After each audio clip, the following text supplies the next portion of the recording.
Sports, arts, and culture don't just reflect the world, they move it forward. They unite nations, they inspire generations, they shape the global story we all share. Meridian uses fashion, sports, and music to advance open diplomacy, creating space for connection in a moment when culture both captures global attention and sparks conversation. Today, those conversations take center stage. Welcome to Culturefix, where influence meets impact, where storytelling commands the world stage, where sports transcend competition and become bridges between nations, where global gains are imagined and built for generations to come. At Culturefix, global changemakers, artists, architects, athletes, diplomats, philanthropists, policymakers are united by one belief: culture changes the world. I'm absolutely thrilled to welcome you all to the 6th Culturefest annual conversation. This truly is one of Meridian's most meaningful days of the year. And looking around this room, I understand why. In Meridian's early days, President Kennedy down the street assembled dozens of Nobel Prize winners. And he said to the assembled group, "I doubt whether in the long history of this House we have ever had a single occasion of such a concentration of genius and achievement." And I feel that way about you all here today. It really, really is extraordinary to see artists and diplomats and designers and archaeologists and athletes and advocates here. You come from different countries, different disciplines, and different worlds. And yet here you are, which is precisely the point. Before we begin, I want to thank so many people here and the leadership behind today's program. I want to thank Elizabeth Dugal and Manisha Kapani for being co-chairs here. Thank you very much. Our congressional co-chairs are here as well: the Honorable James Wackenshaw, the Honorable Nicholas Langworthy, and our congressional honorary committee chairs, Senator John Hickenlooper, Congressman Emmanuel Cleaver, Congresswoman Dina Titus, and Congressman Kevin Kiley. I also want to thank our lead underwriters, Marlene Malik, Stephanie and Mark Robinson, Fred Hochberg and Tom Healy, as well as Faring, Microsoft, Melanie and Adam Lewis, Sarah Arison, and the Embassy of the State of Qatar. In particular, I want to thank our Chair of the Board of Trustees, Deborah Lair, for pulling this all together. Thank you for your leadership.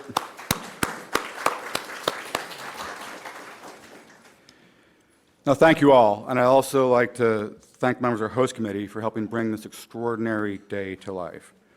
We're deeply grateful for all your partnership and your vision and your belief in culture and sports as the power of diplomacy. Because we believe diplomacy doesn't just belong to governments. It belongs to people who shape how we see each other. The designers who dress heads of state, the artists whose work crosses borders, the athletes who become symbols of something larger than sport, and the cultural leaders who preserve memory while helping us imagine what's possible.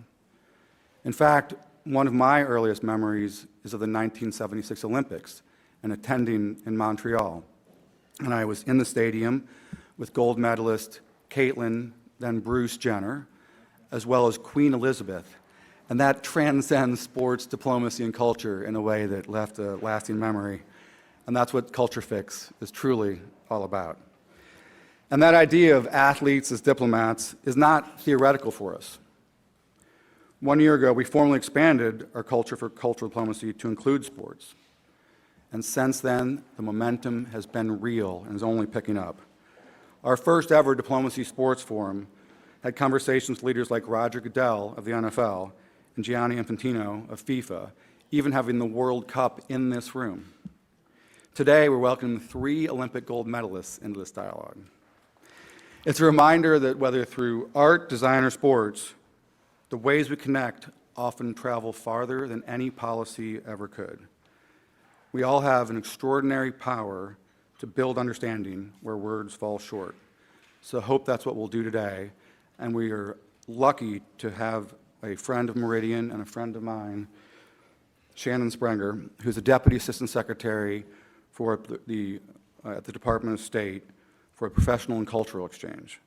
And we're thrilled to have you and everyone here today. So thank you very much.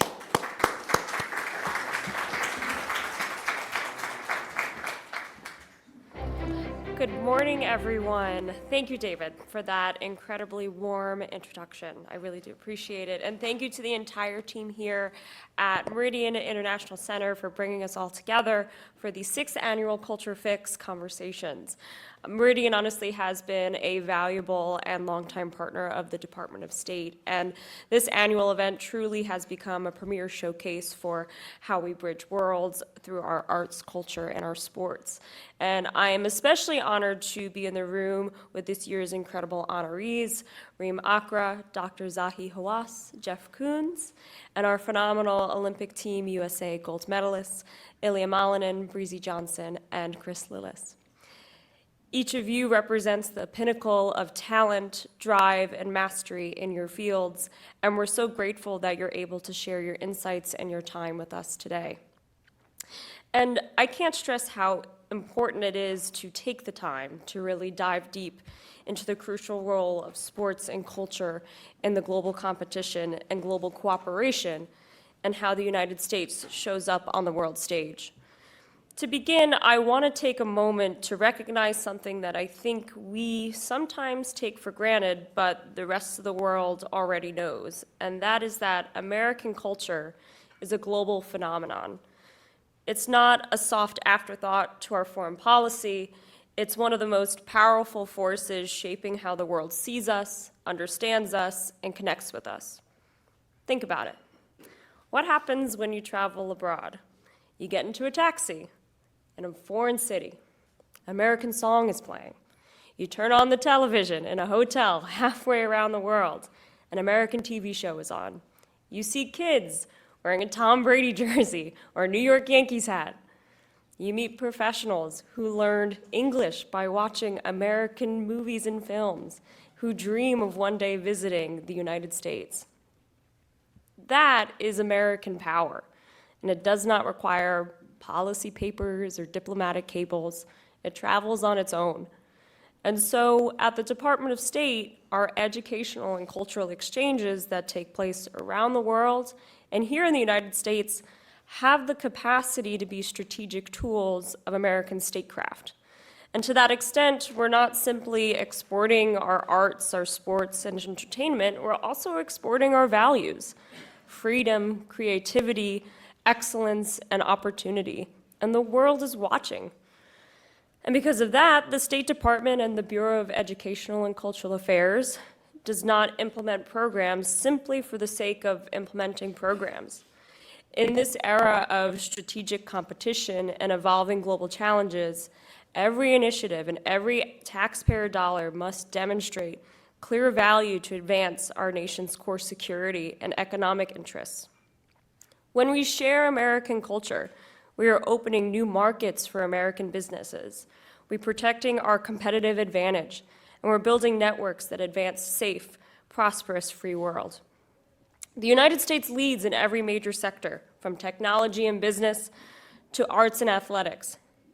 We must continuously strive to maintain and improve upon the standard that we set, while also reaffirming our position to the rest of the world. Think about the Olympics. When Team USA steps onto the global stage, there is an international expectation that we will excel. The world automatically expects us to lead in the medal count. Why? Because American ingenuity, freedom of expression, and a relentless work ethic has consistently set the global trend. We don't just participate, we lead.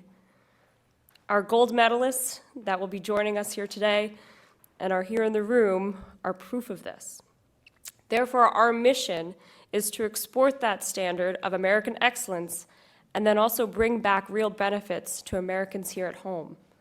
Whether we are creating American opportunities overseas, developing the next generation of international leaders, or leveraging the universal languages of art, sport, and culture to build lasting relationships, we are showcasing the very best of who we are. As we look forward to today's conversations spanning fashion and sports, art and antiquities, let's remember that these are not separate tracks. They are all instruments in the tool belt of American diplomacy. By celebrating the leaders in this room today, we are celebrating American excellence and the things that keep our nation strong. So I want to thank you all for your dedication to this vital work, and I look forward to an excellent afternoon of conversations. Thank you all so much.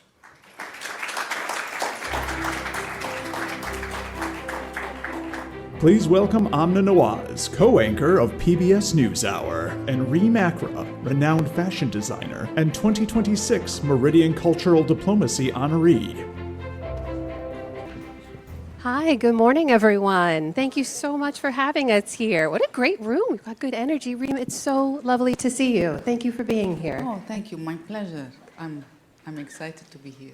And a belated congratulations to Miss Reem Acra as a Cultural Diplomacy honoree this year. Please join me in giving her a round of applause.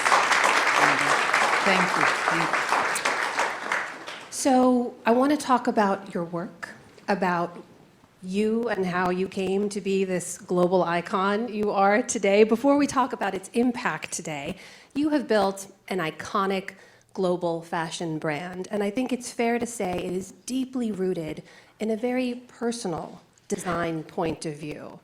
Is that fair to say? How does where you come from and what you lived through inform how you create? Well, I think that the way I started was really being myself. I did not want to copy anyone else. I figured that I had my own identity, and that my identity really comes from my own culture. I came to America, I was in my early 20s, and I felt myself. I felt this is the place where I can grow, expose my culture, and be who I want to be. I didn't know yet what it was going to be, but I knew that there was something that I could bring to the table. You were born and raised in Beirut, is that right? Born and raised in Beirut, and I love that I was raised in Beirut because it gave me so much culture, strength, and the ability to move around without having anything stop me. Like every door that closes, I would open it back. And that comes from my own culture. So I read a story, I don't know if it's true or not, about you designing a very elegant embroidered silk organza gown that you wore to an event at the American University in Beirut when you were studying there, and that you were spotted by a fashion editor, and that helped spark your love of fashion. Is any of that true? There is some truth to this. Okay. And I was actually last week, I was going through my stuff and I found a piece of that dress. Did you really? Oh, and the key detail, I should say, is that the dress came from a tablecloth? Tablecloth. Tell us Right. that story. So my mother wasn't around at the house, and I had a graduation to go to, and somehow I just kind of panicked and said, what am I going to wear? So I went and looked at the table. I grabbed the tablecloth, and I didn't have a seamstress at that time, but in all my childhood, I had a live-in seamstress, but that time I didn't. I had my mother's friend. I said, hey, can you sew? She says, yeah.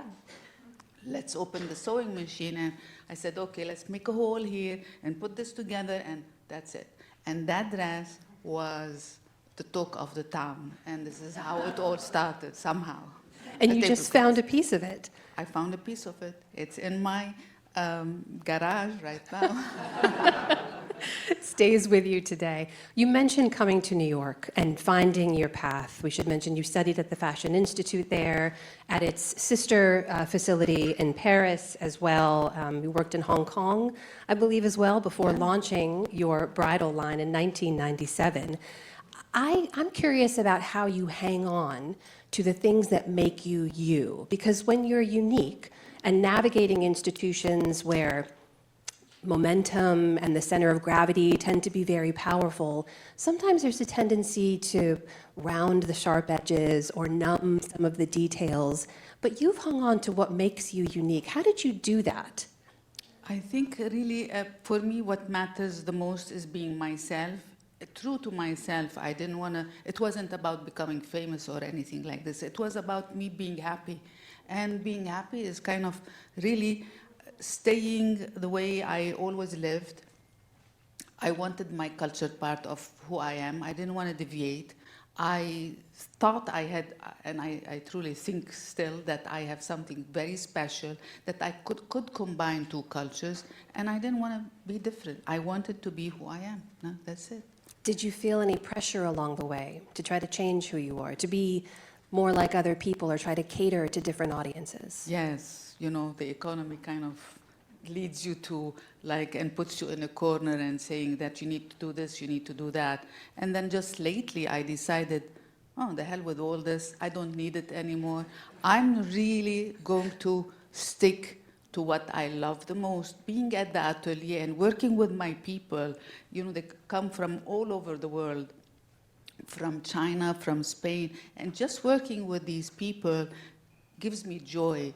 And I decided I just really want to hang on to this just because I love working with the people from different cultures, and I'm going to do anything I want to do.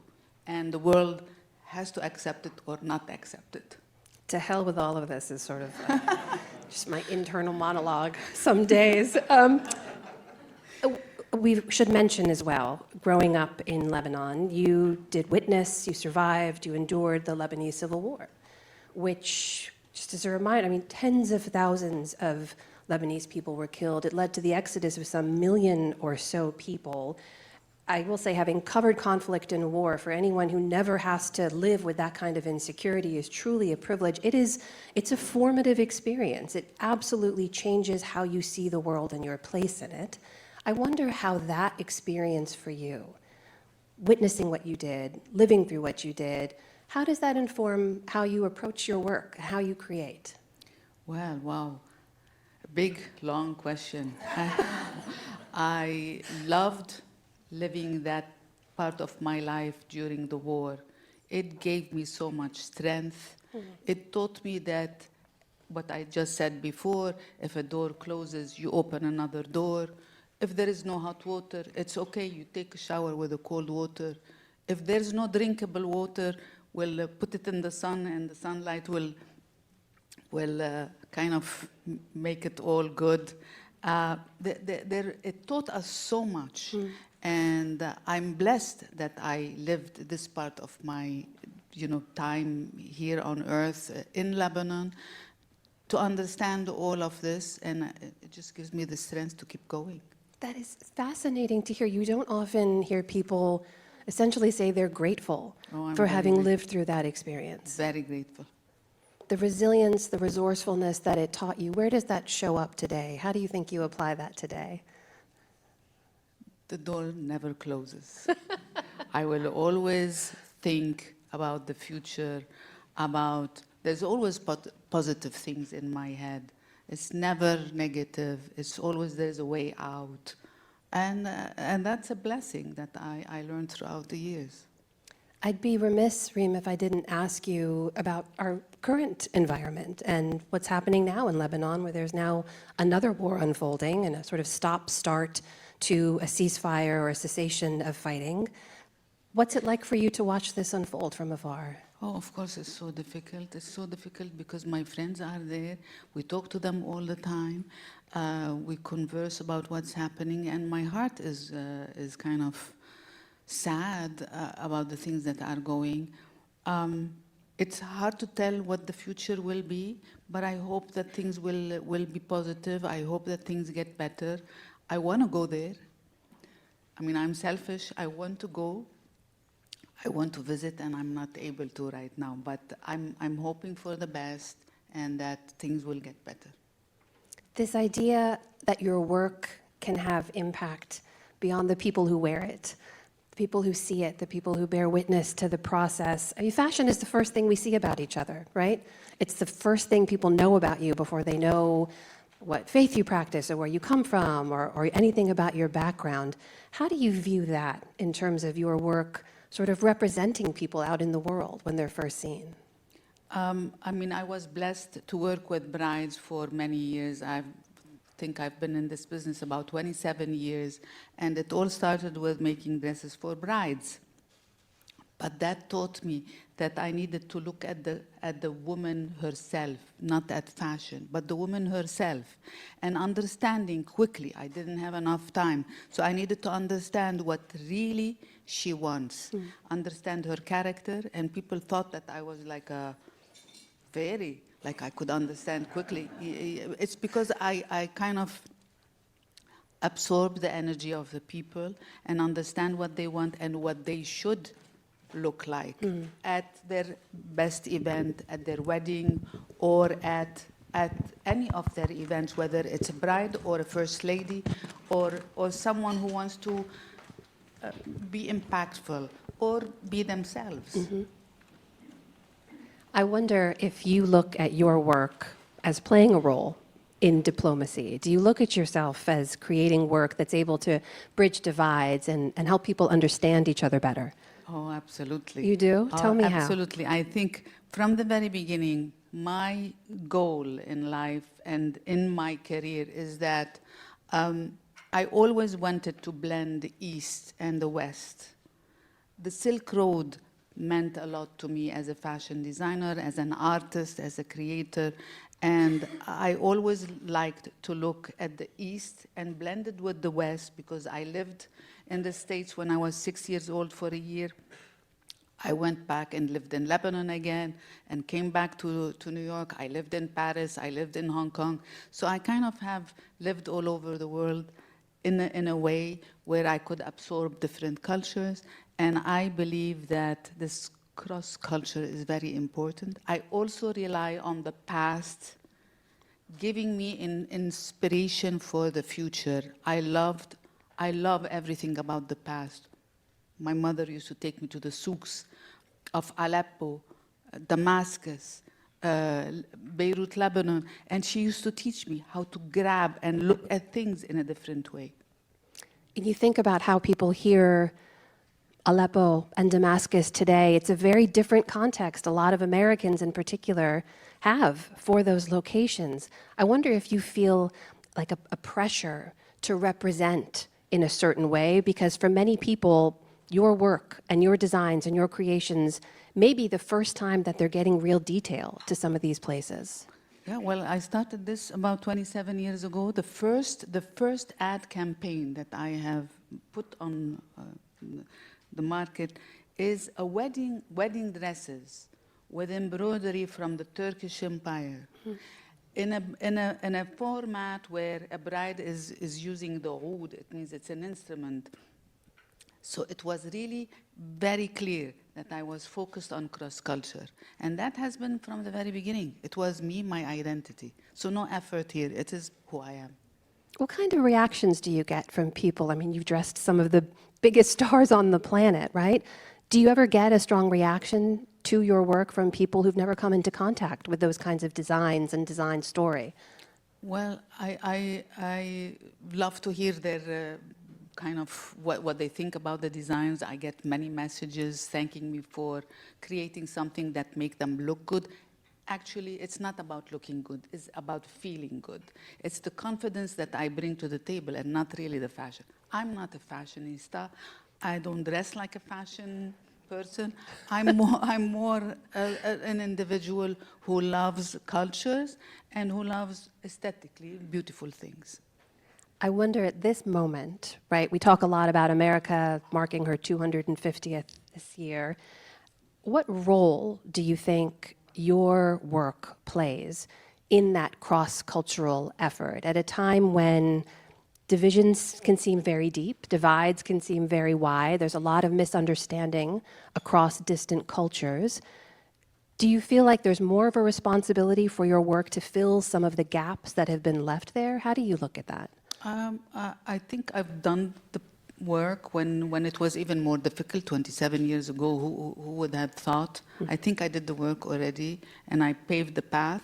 And I hope that there is another generation after me that will continue what I did and kind of be proud of themselves, proud of their heritage, and bring what I brought to the table to America, and vice versa. I love what we bring here to the East as well. I mean, there is something so sophisticated about the simplicity of how we live here. And this kind of combination of cross-culture is very important, and I hope the next generation will have plenty of opportunities to do this. Tell me about that next generation, because you've been such a trailblazer in this field for so many. You've been someone that young designers from a certain part of the world, young female designers of color can look up to. Do you hear from them? Do they ever ask you for advice? Yes. What do you tell them? I tell them, you know, being a fashion designer is not the ultimate goal, really, is being happy in what you do and really understanding what your capacity is. You can't just say, I want to be a fashion designer. Are you really ready? Because it's a very bumpy road.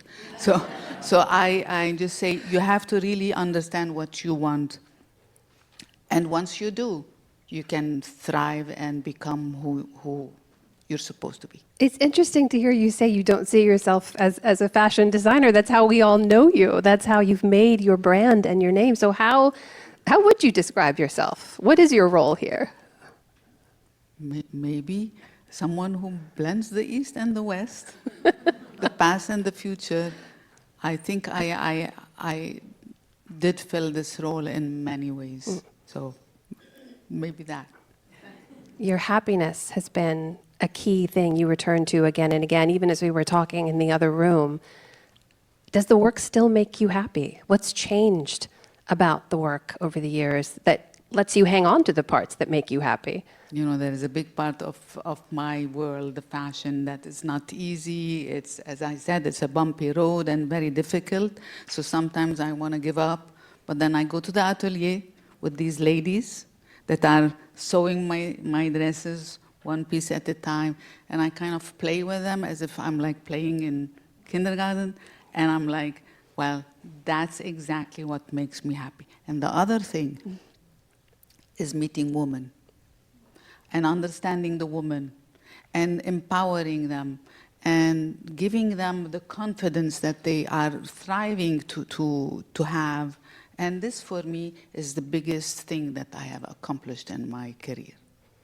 You've been doing this the better part of 3 decades now.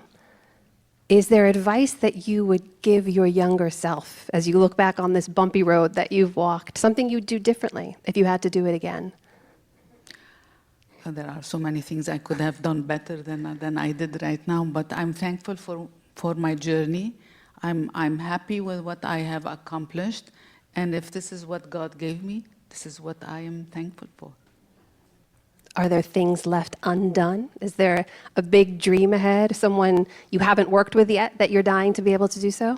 I think they will come on their own. I never kind of go and solicit people. It's like either they come or they don't come. There is so much more to do, and I would love to be still playing a part between the East and the West. I think it's a dream of mine, whether it's in fashion or other things. I love my culture, and I love my culture, both, the blended culture, and that gives me joy.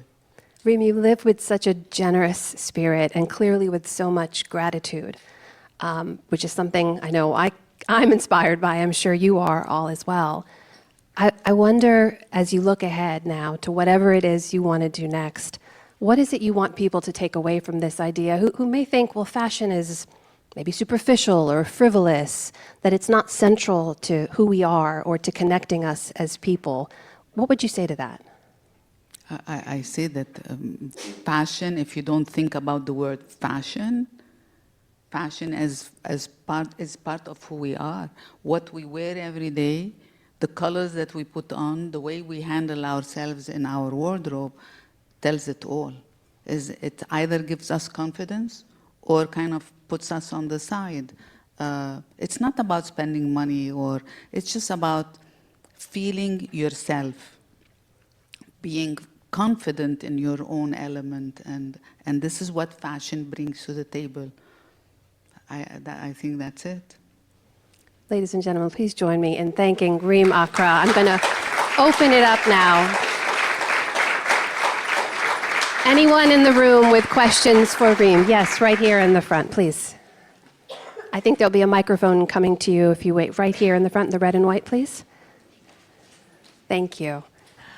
I'm very curious, because of your special spirit, do you have a young apprentice that you're nurturing?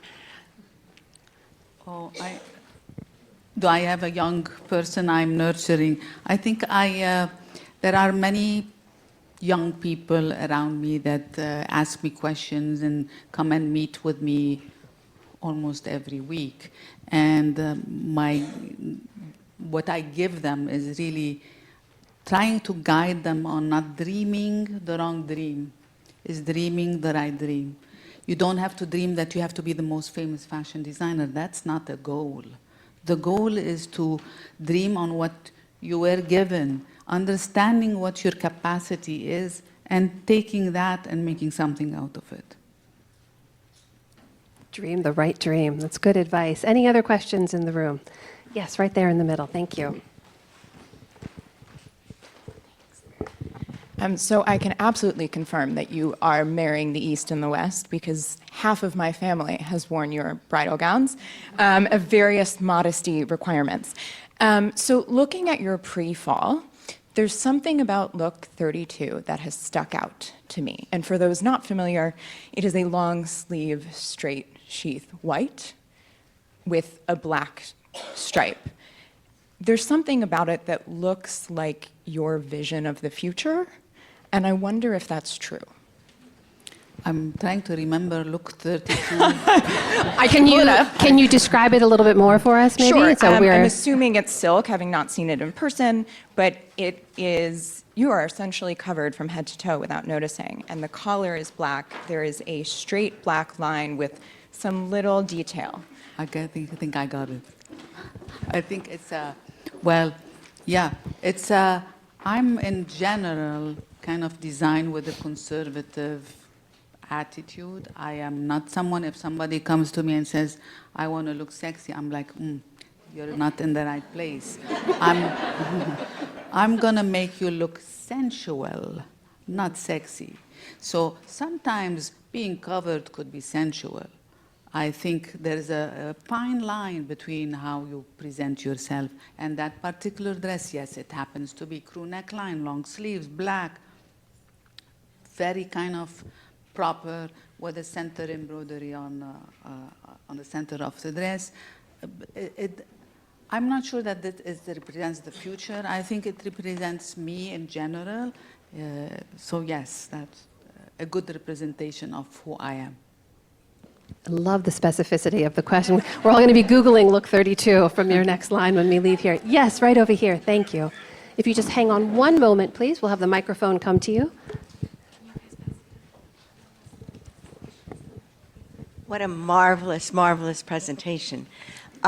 Without naming names, and we certainly don't want any names mentioned, but is there a situation where you had a very, very difficult time, and how did you face working on a project that you just couldn't fix or you didn't enjoy?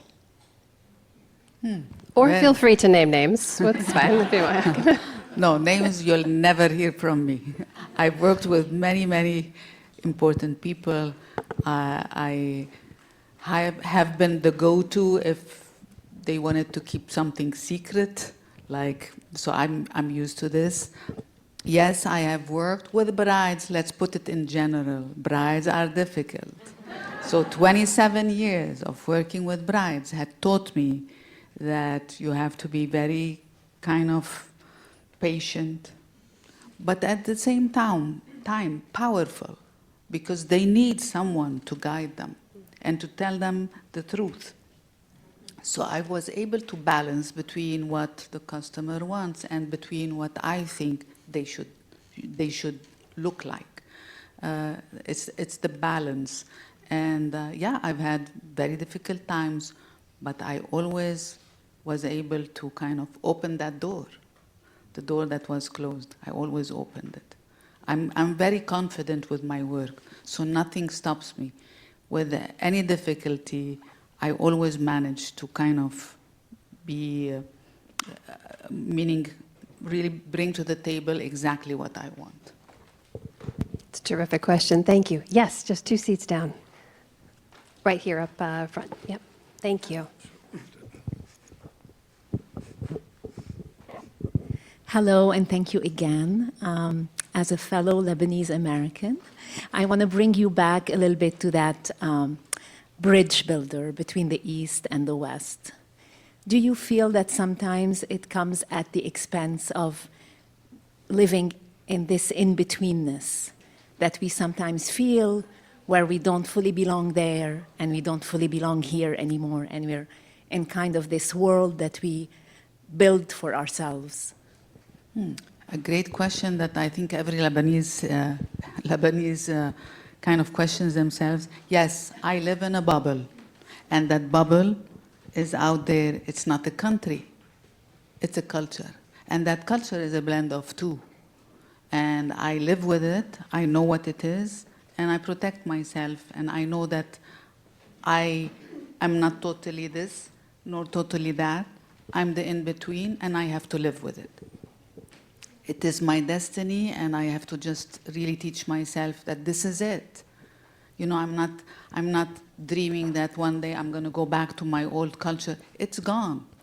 I'm happy with what I have, and it's my destiny is to be in this bubble, and I'm fine with it. Yes. Hi, thank you. Selfishly, I am getting ready to wear one of your gowns to my wedding, and I love it so much, so thank you. Congratulations. We should say. Thank you. Thanks. It's so beautiful. You have dressed multiple American First Ladies on both sides of the aisle. I wonder what that has meant to you and how you think about your place in history. Well, I think I'm flattered that I was able to maneuver between many different cultures, many different kinds of people, and that I'm not into politics. I'm into women and making sure that they look right and that they represent the country the right way. So I think for me about my country is America, and my country is Lebanon as well. But I think about this woman is representing America, and I'm an American. I have to make sure that whatever I do for her really represents America the right way. It doesn't matter who she is, and my goal is really the woman herself. Yes, right there.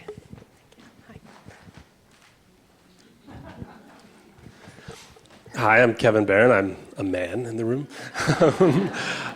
We're in Washington, so I wonder, how does government politics impact your business and your ability to do the things you want to do? And I'm specifically thinking of things like climate change policies, and we're trying to be a sustainable business, the freedom of movement for people, materials, partnerships, things like that. Are there ways that it's impacting you negatively, positively? Where are you sitting in that? Well, everything affects everything. I think I'm affected in many ways. Prices are hiking up, and I have to kind of rethink every single day, how am I going to make this happen?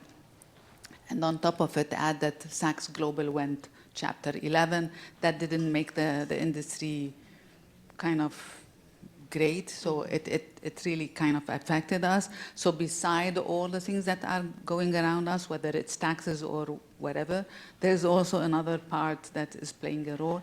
And as a designer or as an entrepreneur, I think I have to make sure that I shift kind of and try to swim to the shore and still be myself and protect myself as much as I can. So I shrunk my company a little bit, just playing the right role until things kind of open up, or until I see what I want as well. So perhaps it's not what the past has given me. I might, I'm at the stage where I think differently. So we'll see how this all will play. Time for one last question. Anyone in the room? Yes, please. Thank you. Mine's a quick one, thank you. As women especially in DC, there's a lot of events and different things to dress for. I think we're all looking for that closet or wardrobe with, we've got something to wear. What's the one thing in your closet that you can't live without? A black dress. A black dress. It goes anywhere. What a perfect question to end on, something we can all take away. Ladies and gentlemen, thank you so much for your questions. Please join me in thanking the extraordinary Reem Acra. Thank you very much. Thank you. Please welcome Emily Carwell, Vice President of Global Engagement and Government Affairs at the U.S. Olympic and Paralympic Committee. Welcome to the Decade of Sport. Who's excited for the World Cup? There we go. And also, I'm with the U.S. Olympic and Paralympic Committee, so who's excited for LA 28 and Utah 34? Right. So one of the things I'm most excited about is seeing the impacts of all of these games on young people. I spent a lot of time working in politics, and when you work in politics, what happens when you tell someone what you do, a cab driver, your mom's friend from church, they immediately start telling you all of their problems with politics. Now, I work for the Olympic and Paralympic Committee, and so when I tell someone where I work, I get their Olympic stories. I get their connection to sports. I get their favorite things that they love about sports. For me, growing up, I would always watch the Olympics with my grandma. She lived with us. We would watch it on her TV. I would cut out all the pictures and make a book. And so that's kind of how I remember watching the Olympics growing up. And seeing the Women's World Cup in the 90s had a huge impact on me as a young female athlete and seeing what was possible and that this was the norm in the US. Women competed and women won. My niece and nephew are 7 and 8 years old. And what I didn't realize is this is the perfect sports fan age. They follow athletes, they pick teams, and they are completely immersed in the moment. And watching sports through their eyes is a powerful reminder of what it is to see someone that inspires you in competition. And what I hope is that they and millions of kids take away from the games is that there's a place for everyone in sports. No matter your interest, your background, your body type, they can see that there's a sport where you can belong, compete, and thrive. At the core of its mission, the U.S. Olympic and Paralympic Committee focuses on supporting the competitive excellence and well-being of Team USA athletes, 3 of whom will be joining us shortly here today, through every stage of their athletic and personal journey. Team USA are our greatest ambassadors. Paralympians and Olympians like Breezy, Chris, and Ilia inspire not only their performances, but their sportsmanship, resilience, and examples they set every day. And those examples extend far beyond the field of play. And I want to stop for a moment on that word resilience. I can think of public moments from the Milan Cortina Olympic Games where each of these athletes demonstrated resilience. And I'm sure there were thousands more moments that we didn't know. It's when you try for something and it doesn't go as planned. The first time, the second time, the 10th time, the 100th time. It's pushing your way through pain and fighting your way back from injury and wondering whether it's all worth it. And resilience is the willingness to keep trying, to keep showing up and moving forward when it isn't easy. And at USOPC, we take very seriously our responsibility as stewards of the Olympic and Paralympic and the movement here in the US. And so as we head to LA 28 and Utah 34, I hope that the legacy of these games is measured not only by the performance of these athletes and the number of medals we win, by the people who see themselves in our athletes for the first time. And the young people come away believing that there is a place for them in sport and that determination, respect, and friendship matter as much as the result. And this will be the achievement worth celebrating. And so I'm pleased to welcome to the stage Travis Park, founder and CEO of Center Circle Sport, Olympic gold medalist and 3-time world champion Ilia Malinin, and 2-time Olympic gold medalist Chris Lillis, and Olympic gold medalist and 2-time world champion Breezy Johnson. This is going to be quite the accomplished athletes on the stage today. And I think what you'll see is they're not only gold medal winners, but they represent the best values that our country has to offer and are examples to youth everywhere. So please welcome them to the stage. Thank you, everybody. Thank you, Emily. Thank you, Meridian and the packed house here to hear us talk about a specific branch of culture, one of the most popular branches of culture, sports, athletics, global sports, global athletics. I'm joined, obviously, by 3 people who know a lot of what that's like. 3 well-accomplished Olympians, gold medalists, and good overall human beings who have competed under the banner of America in the world's biggest stage. We've got about 20 minutes to cover a whole assortment of cultural discourse. So I'm going to jump straight in without too much of an introduction because you are all here to hear from them, not from me. Thank you, Emily, for the kind introduction. My first question is, as mentioned, you all compete not just as Olympians, but you compete as American Olympians. Top of mind, softball question here. What is it like to be an American Olympian in the room with other cultures? Whether you're home, whether you're overseas, whether you're preparing for an event, whether you're about to hit the slopes or about to take the rink.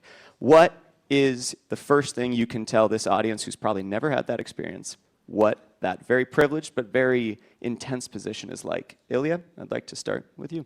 It is such an honor to represent the country in a way that we do.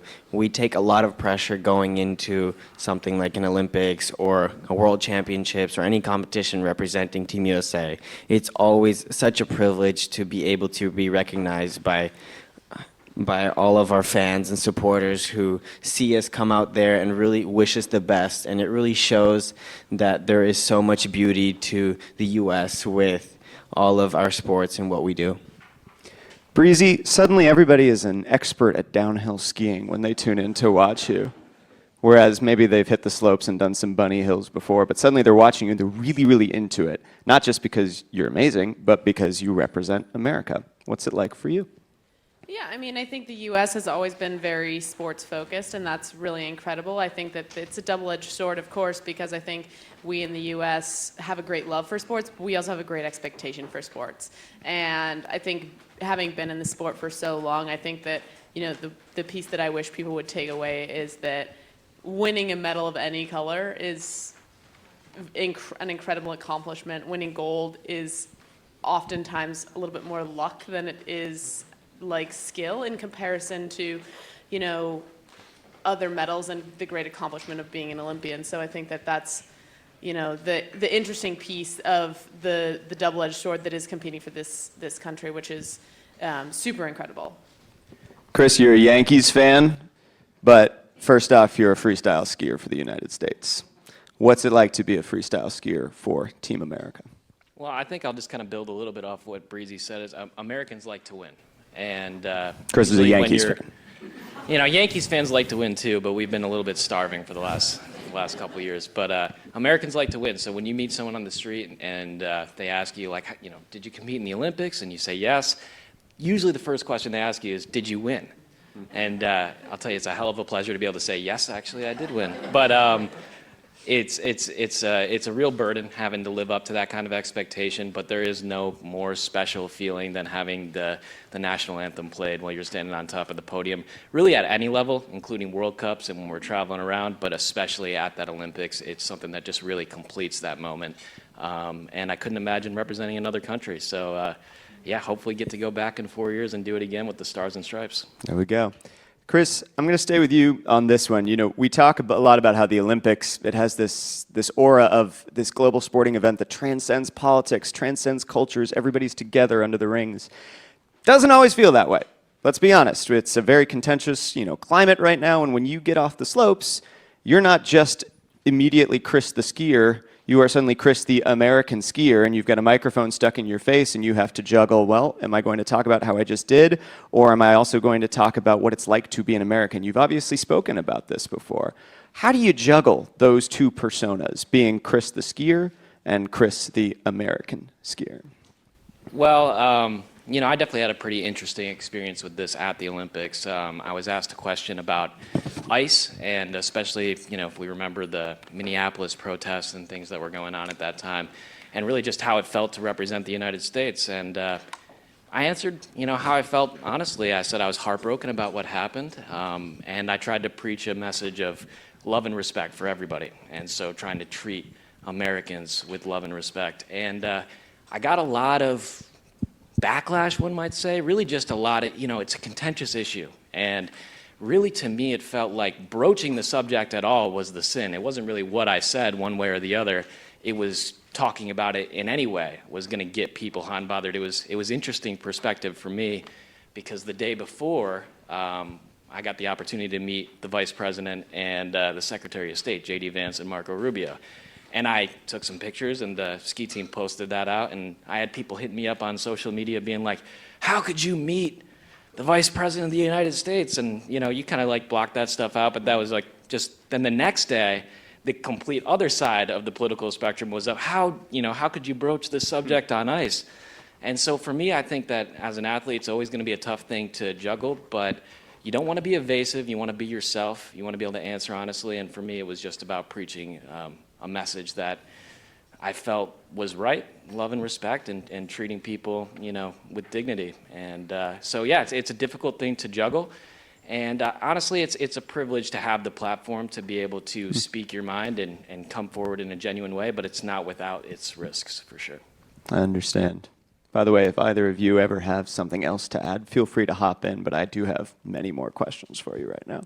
Speaking about messages going viral and things suddenly circulating at the snap of fingers, Breezy, well, all of you, but Breezy, this question is directed to you. You compete in the age of social media, when something you say, something you do, a crash, a success, a slip-up, can instantly be clipped, can be circulated worldwide at, as I said, the click of a button, the snap of fingers, maybe without your consent, maybe without your knowledge even. How do you juggle being an athlete in the age of social media when some of the things that circulate are outstanding? I learned that Breezy knits hats for all of her teammates through social media. But I also know that there's probably a slippery slope of something that can be immediately clipped, taken out of context, and then suddenly you are Breezy who's put under the gun for some reason. What's it like to be an athlete in this age of instant everything?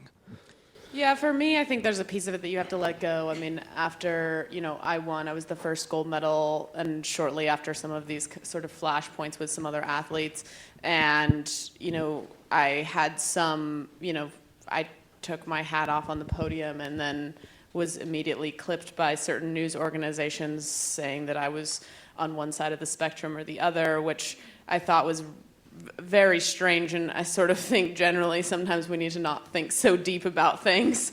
I think that, you know, there's less today of a desire to actually be influenced by athletes' opinions than there is a desire to just sort of have chits on your side or the other, if that makes sense. And so for me, I think I just sort of have to let it go, and I don't think that people in this room, I mean, raise your hand if you've ever been politically influenced by anything that a celebrity or athlete has said. Okay, we have one. That is shocking to me.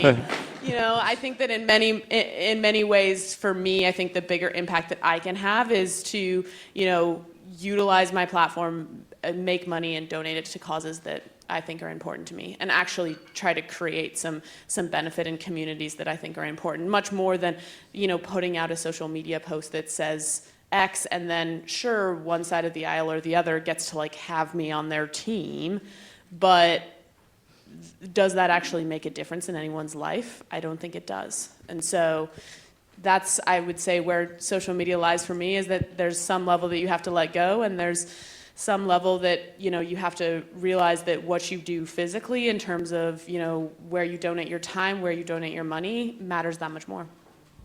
Thank you for those very kind, genuine remarks. It's intense, and again, something that we don't really think about. We see you up there, we see you on the ice, we see you on the slopes, and then suddenly you're expected to be a good diplomat of your country when actually really what you're focusing on is trying to get down the hill well, or trying to place on the podium. You know, it's a lot of expectation. We're going to talk a bit more about that here in just a second. But Ilia, the next one's to you, and it's a little more culture focused. You, when, you know, as mentioned, when the camera zooms in on you, it's you on the ice. When we see Ilia, he is on the ice.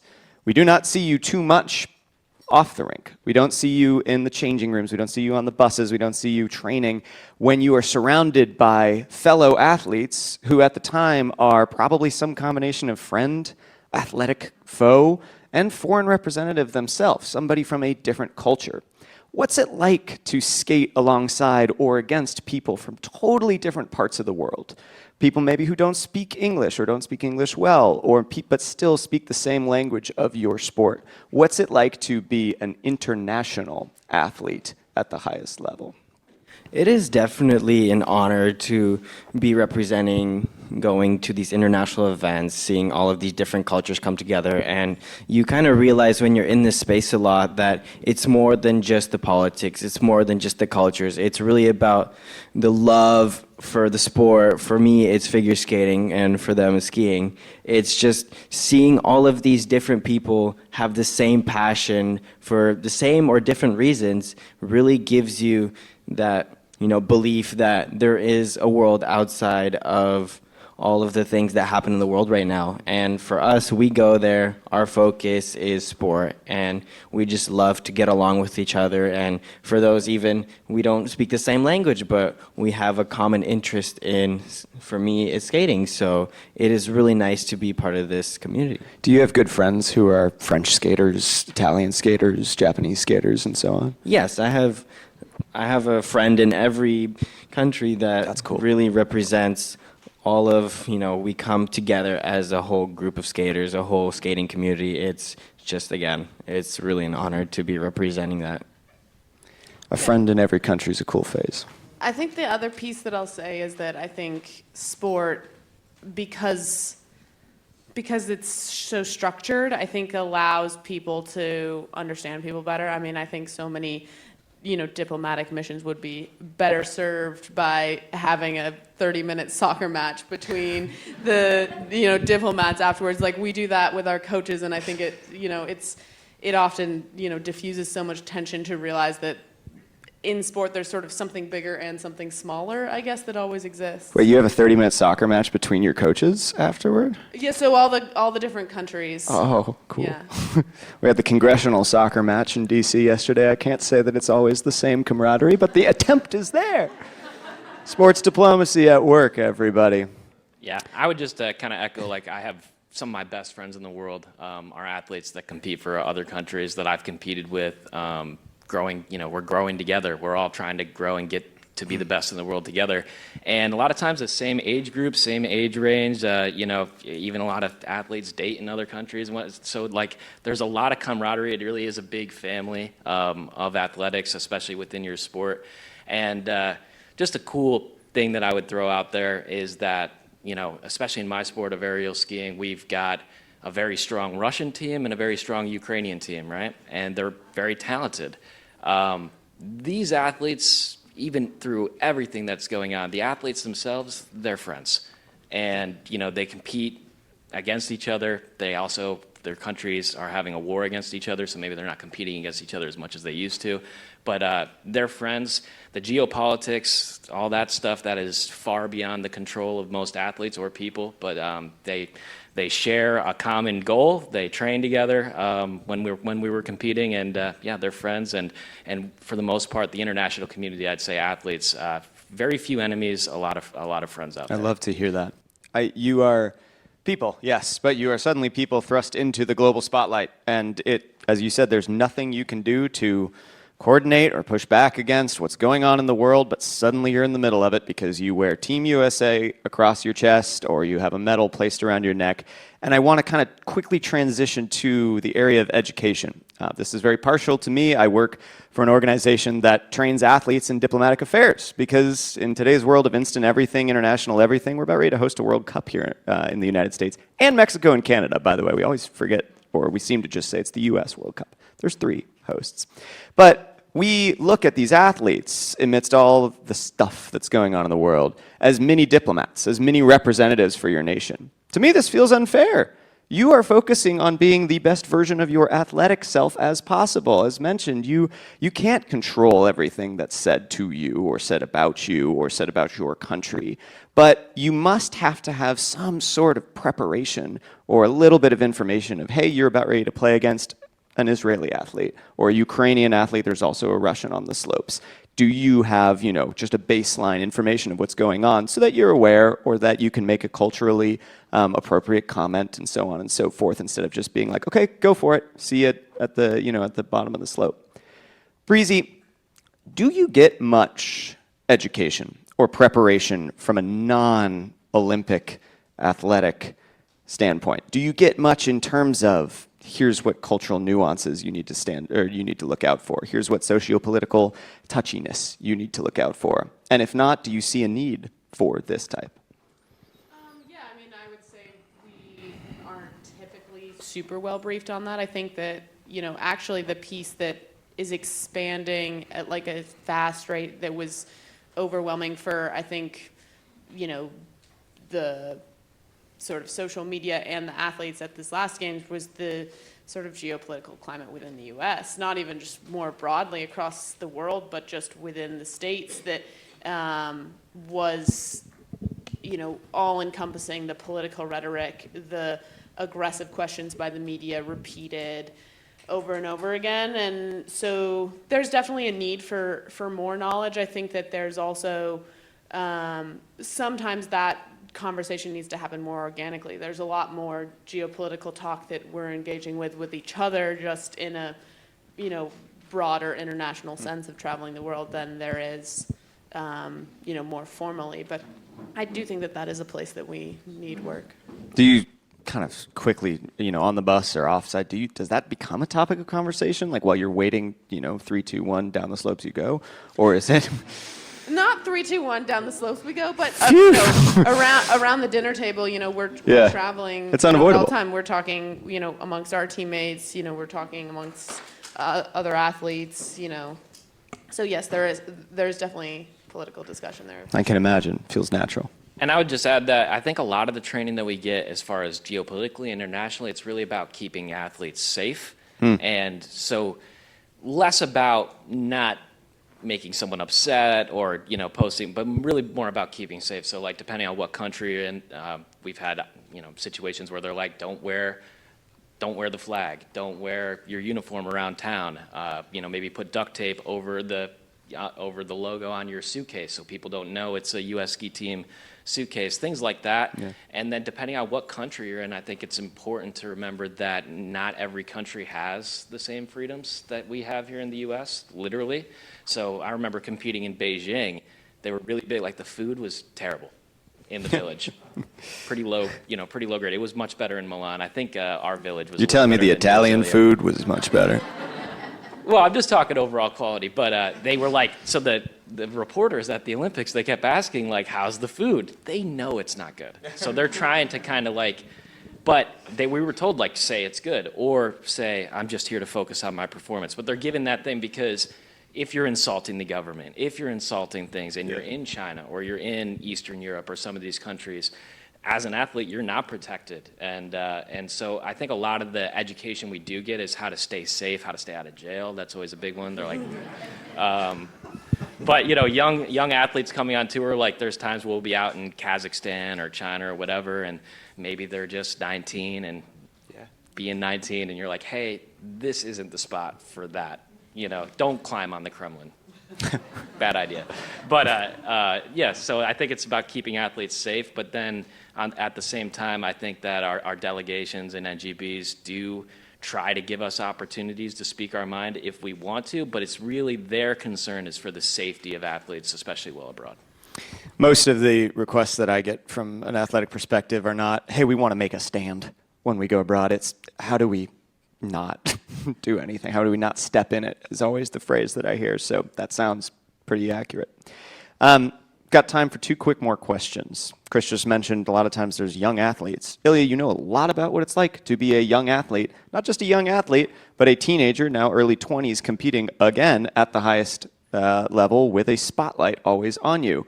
Do you have any advice, or can you talk a little bit about what it's like to be a young athlete, a young representative of your nation, and maybe some advice to the athletes who are sure to come, wear the same jersey as you, who also are young? Yeah, I would say that it's definitely a lot of expectations going into being a young athlete, going to the highest level of competition there is. It's always an expectation of, is he unskilled for this? Is he untrained for this? Or if you're the best at what you do is being, will he last a long time? Will he go on forever and ever and ever? And sometimes you have to let people just say what they think and not let it affect you so much. You have to always think about what your goal is, what you're here to do. And a lot of what I'm being told is I just have to trust my process, trust the people around me that I care and really deserve to have, and just really guarantee myself to go my own path. Gotcha. We, of course, as the United States, are hosting the next Olympics, the 2028 LA Olympics and Paralympics, right around the corner. Naturally, the three of you will probably not be center stage, but you might be cheering on some of your teammates. Chris, this final question before we go to Q&A is for you. And then right at the end of Q&A, I've got one quick hitter for each of you. But when you look at LA 28, how can you think the United States can best prepare itself to be a good host and a good international representative and a good promoter of the general unifying cultural power that is the Olympics and sports in general? Well, I don't really worry about the U.S. being a good host. I think that these Olympics will be put on in a truly exceptional fashion. I'm very familiar with the logistics around the 2034 Olympics in Salt Lake, and I can tell you that that one's going to be a huge success. The venues are already great. They're making them better. They're renovating them. The athletes are familiar with competing there and coming to Utah to do World Cup level competitions regularly over the last 20-something years since the last Olympics. And so I really know that's going to be a success. For LA, I'd imagine that it's going to be put on. It's going to be a huge spectacle. I mean, this is one of the greatest cities in the world, so I think it'll be a real spectacle. And for me, the thing that I think will make the Olympics a success, these next two that we host in the U.S., is really about how we're motivating young people to get involved in sports. And there is something truly special about watching or competing in a home Olympics, but even young athletes watching, they're going to get to see some of their favorite athletes compete on home snow or at home in LA, win medals, have great moments, and hopefully that really does inspire a whole new generation. I really haven't watched a home Olympics, so I'm kind of excited myself to see what it's like. But I do remember watching the Vancouver Olympics when I was a kid, and that being a real moment that motivated me to kind of pursue my Olympic dream, watching some of those athletes. So I think it's even more special when it's at home. I think we got two of them coming back to back with summer and winter, and hopefully we see a really great generation of American athletes that gets inspired by some of the moments that are coming up. I, too, was inspired by the Vancouver Olympics. I lived in Seattle, and I drove up to watch them happen. I was inspired, but I was unable to succeed as an Olympian, unlike you, who was inspired, unlike all three of the people. It's never too late. Like you said, 28's coming up, 34 is coming up. You start training. I got to start stretching a bit more. Well, first off, thank you to all three of you for answering these questions, for being open to discussing about what it's like, not just as, the top performer in your sport, but as a representative of your country. At this point, we've got a few minutes to open it up to question and answer, and then again, at the same time, at the very end of Q&A, I have a quick hit question that I'd love for each of you to quickly answer. We'll begin right here in the front, and hang on one second for the microphone to come down.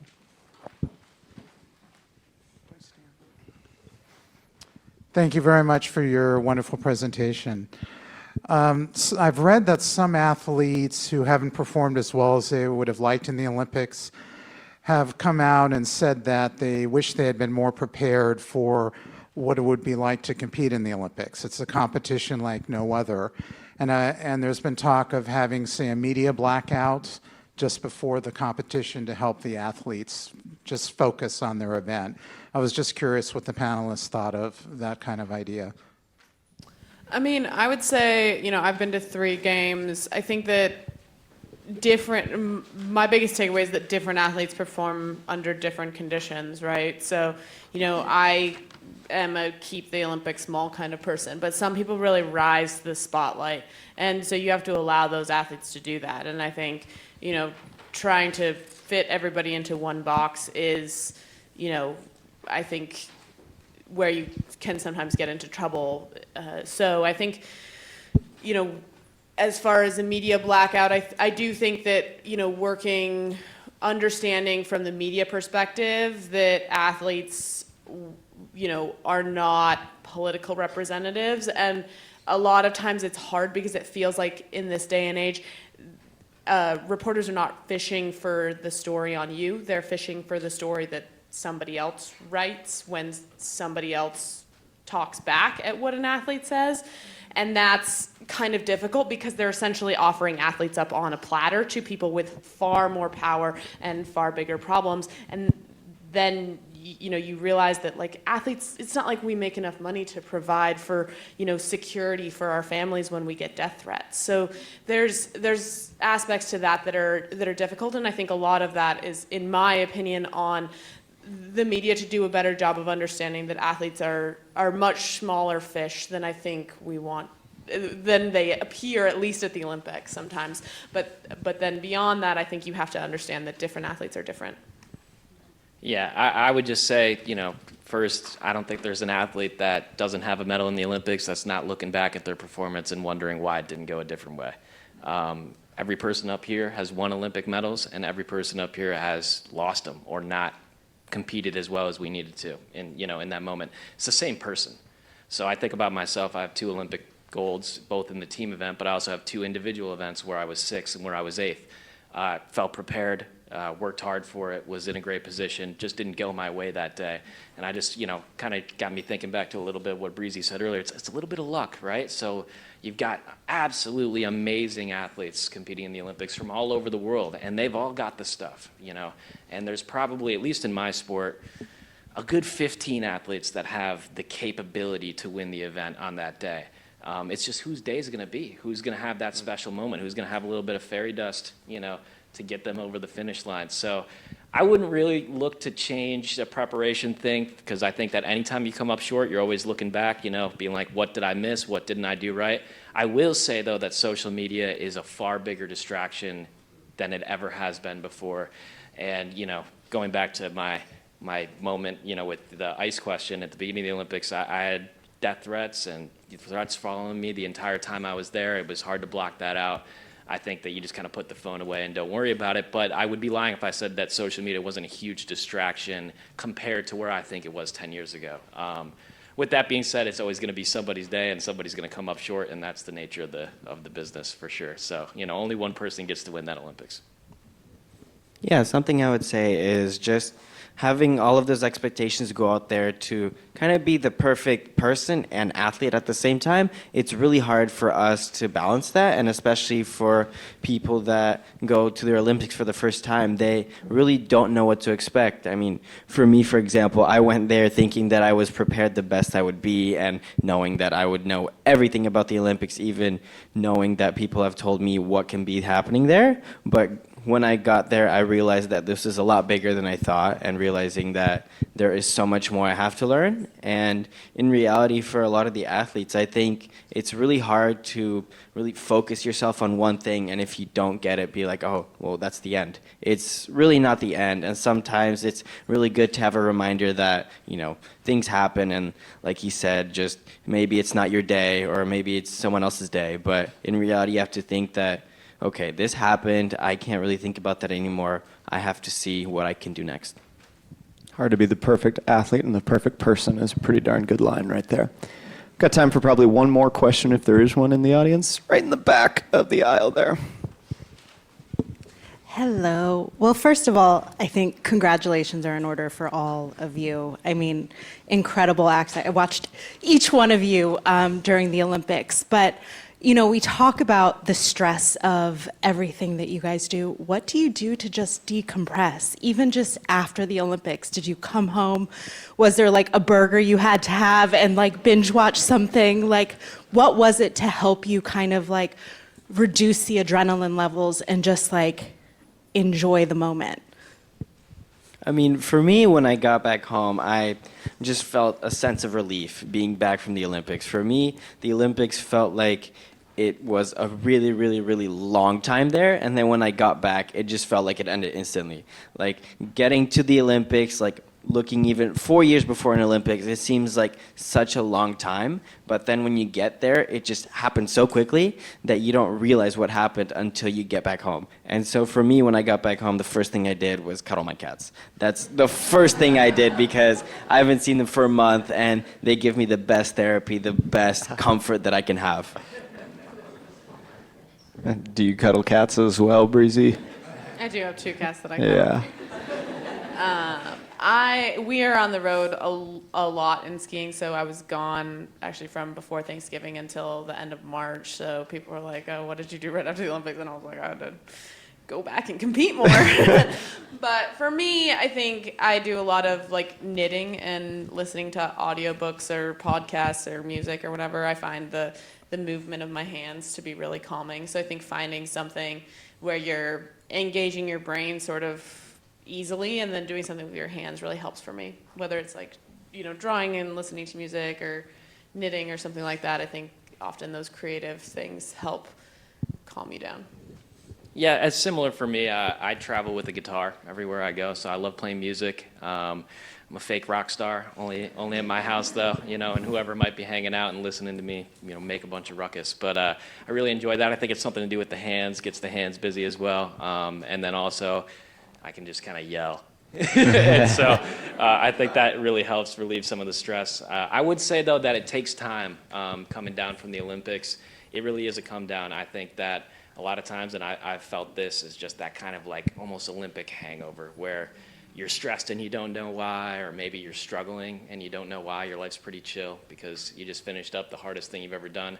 But I always say the Olympics are the least mentally healthy thing I've ever participated in. So like there's years of stress, pent-up stress that go into it. There's the 2-year out, trying to qualify that year before, actually getting there, actually trying to prepare, compete, and then obviously medals won or lost, but it's incredibly stressful. And I think that for me, it took about a good 30 days, about a month, before I felt like my normal self again. And I think part of that's just time. And you hear athletes, I think there was a documentary put out, the weight of gold or whatever it was. Athletes struggle with that. It's a real thing. I've felt that where you're doing something that means so much to you. There's so much work that goes into it. Like you said, athletes thinking about, did I do everything right?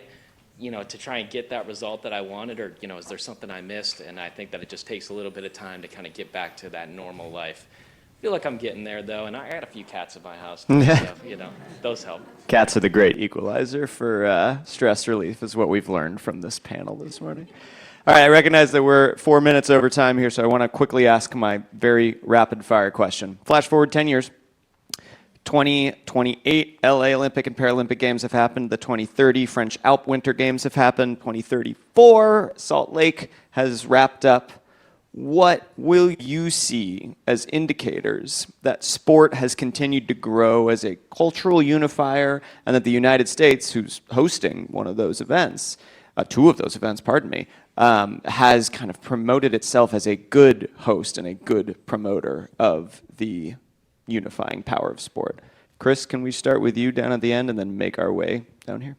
Well, I mean, I do mean what I said of just a whole new generation of athletes that are kind of inspired from those moments. But I'd say another goal would be if Chris is retired and spectating that Olympics. That would be a big win. And then really, I just think that people like coming to compete in the U.S. because it's going to offer them one of the biggest stages to show what they do. I think a U.S. Olympics, as far as media markets are concerned, as far as spectator and viewership, these are going to be some of the highest spectated Olympics ever. And so I think that athletes are going to be excited, and if we just put on a great show and let all the athletes of the world, and hopefully some really good U.S. performances, show their stuff and win those medals and have all the glory that the Olympics can really offer, that's what I look at as a win. Just put on a great performance, let the world come together and watch our athletes compete, and if we do that, I think we won. Breezy?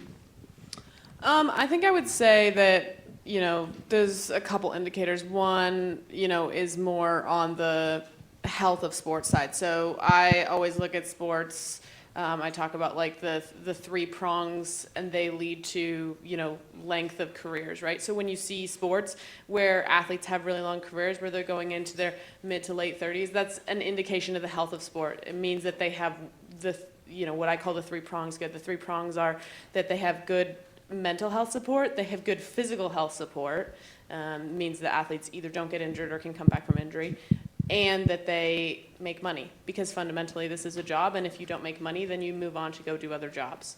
And so when you see health of sport in those 3 prongs that are good, athletes last into their late 30s and into their 40s sometimes. So that's an indication of the health of sport. And then I would say the political health, I think, is the indication, when you see those, those tweets, those people talking that's like, I'm going to set aside my politics for the next 2 weeks and watch the Olympic Games. That's an indication that sport still brings us together. And I think that if we're still seeing and hearing those sentiments, then that means that sport is still bringing us together and that it's still, maybe not such a divided country as it might seem. I want to jump a little of what she said of kind of bringing everyone together outside of the politics and everything that happens in the world. I think the spirit of the Olympics is so special because it really brings every single athlete from everywhere in the world to come here to share the one goal that we have in mind, and that is to compete at the Olympics, to do our best at the Olympics. And that's something that I really would want to see in the future, that to keep that Olympic spirit in mind. Folks, please put your hands together for these three great Olympians.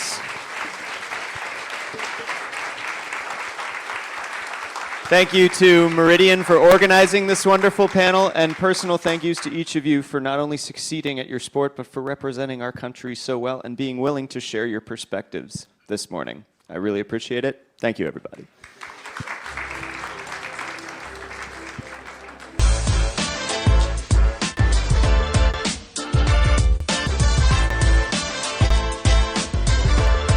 Art can become a universal communicator and somehow tap into emotional experiences that really are invitations to conversations. An opportunity to bring together all these great countries from around the world, and they can show their greatest talents, technology, music, culture. Demonstrating to the world that despite whatever is going on, that we have a story to tell, that we have values that we want to project to the world. Doesn't matter what your background, where you come from. Shared stewardship and responsibility of people that they interact with and that share their cultures with them. Business, culture, and government, that really is the fabric of society, of a nation. And that's something to be celebrated. Please welcome Elizabeth DeGaulle, Culturefix co-chair and chair of Meridian Center for Culture and Sports Diplomacy.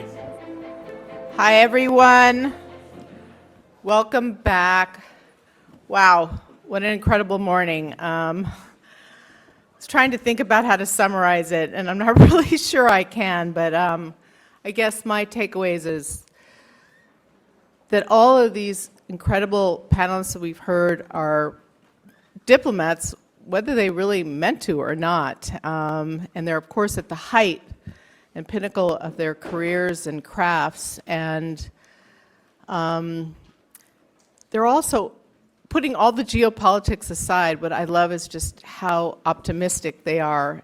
And there's always a door open and always looking to the future and the power of what we can do. And to me, that is why I'm involved with Meridian and why I think cultural diplomacy is so critical to the future, because it's relatable, it connects people across nations and boundaries, and that's what I'm going to say about all that, but it's just so important.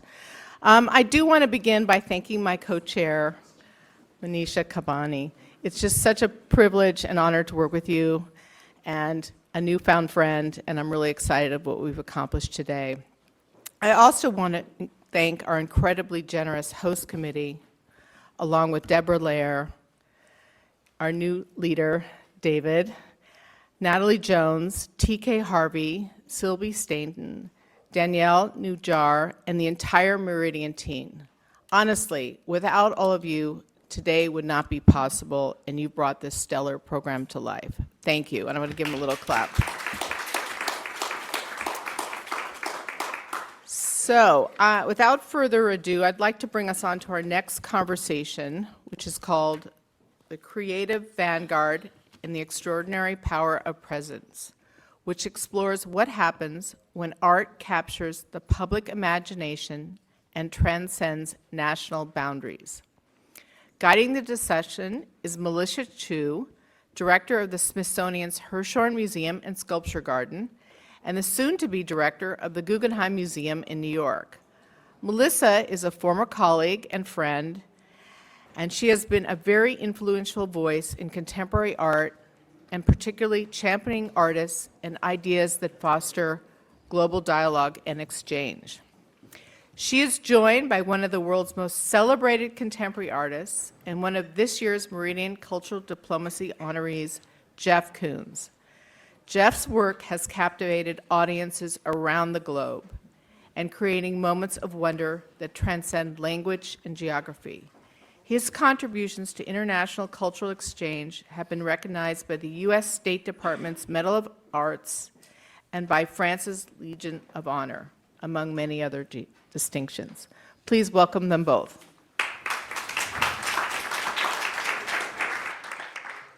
So I think that there are few artists today who have had such a storied art life.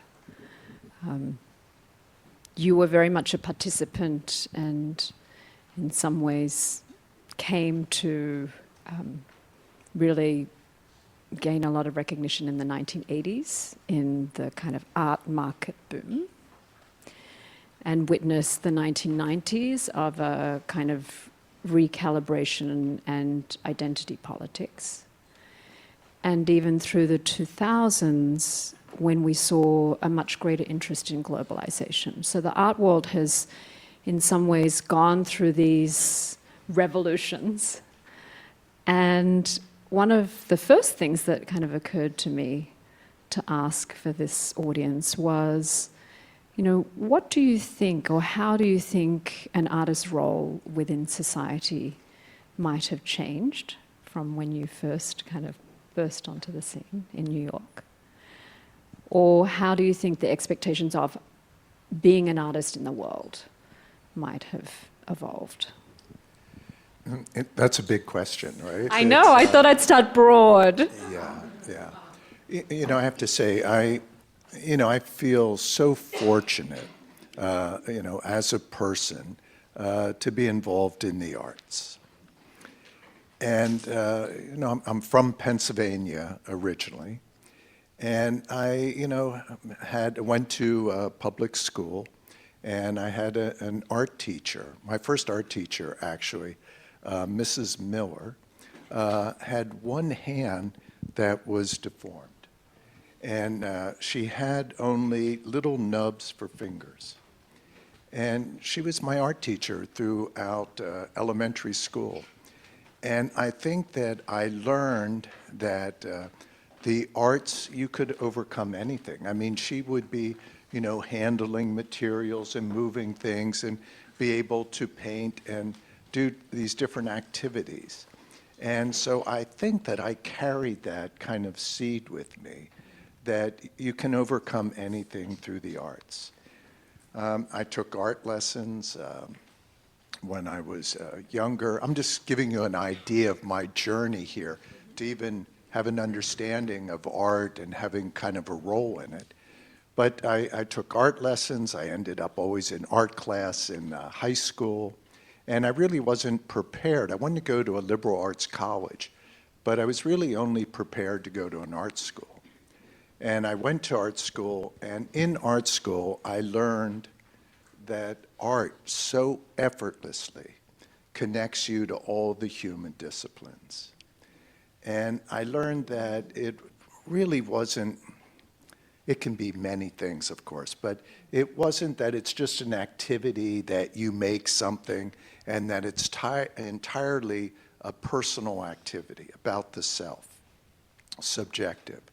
I actually learned the opposite, that you can develop personal iconography, you can develop the tools of being able to control your own feelings, emotions, of embedding information into work, but that I learned that it connects you to everything. And when I realized that, I was having an art history lesson, but I felt so transformative. And to this moment, there's not a day, Melissa, that I don't wake up really engaged and excited about my own personal potential as a human being. So when did that epiphany happen for you? When did you realize that art was going to be your life? Well, it was my first art history class. and that I had a teacher, Bo Davis, and he was showing a slide. It was a Manet painting. So my appreciation for France really started here. I mean, I already enjoyed aspects of French culture. I was never in France, but, you know, understanding the ideas, the development of ideas in Europe, the Enlightenment, and all these things. But looking at the painting, he would speak about different symbolisms taking place. And I realized that I could be involved in philosophy, psychology, physics, you know, theology, all the human disciplines. Everything is there for discussion. So I felt like I could be a dilettante. And to that moment, whenever I Everyone's heard that, laughing at the idea of you as a dilettante, Jeff. but usually I would always think of the dilettante in a negative form.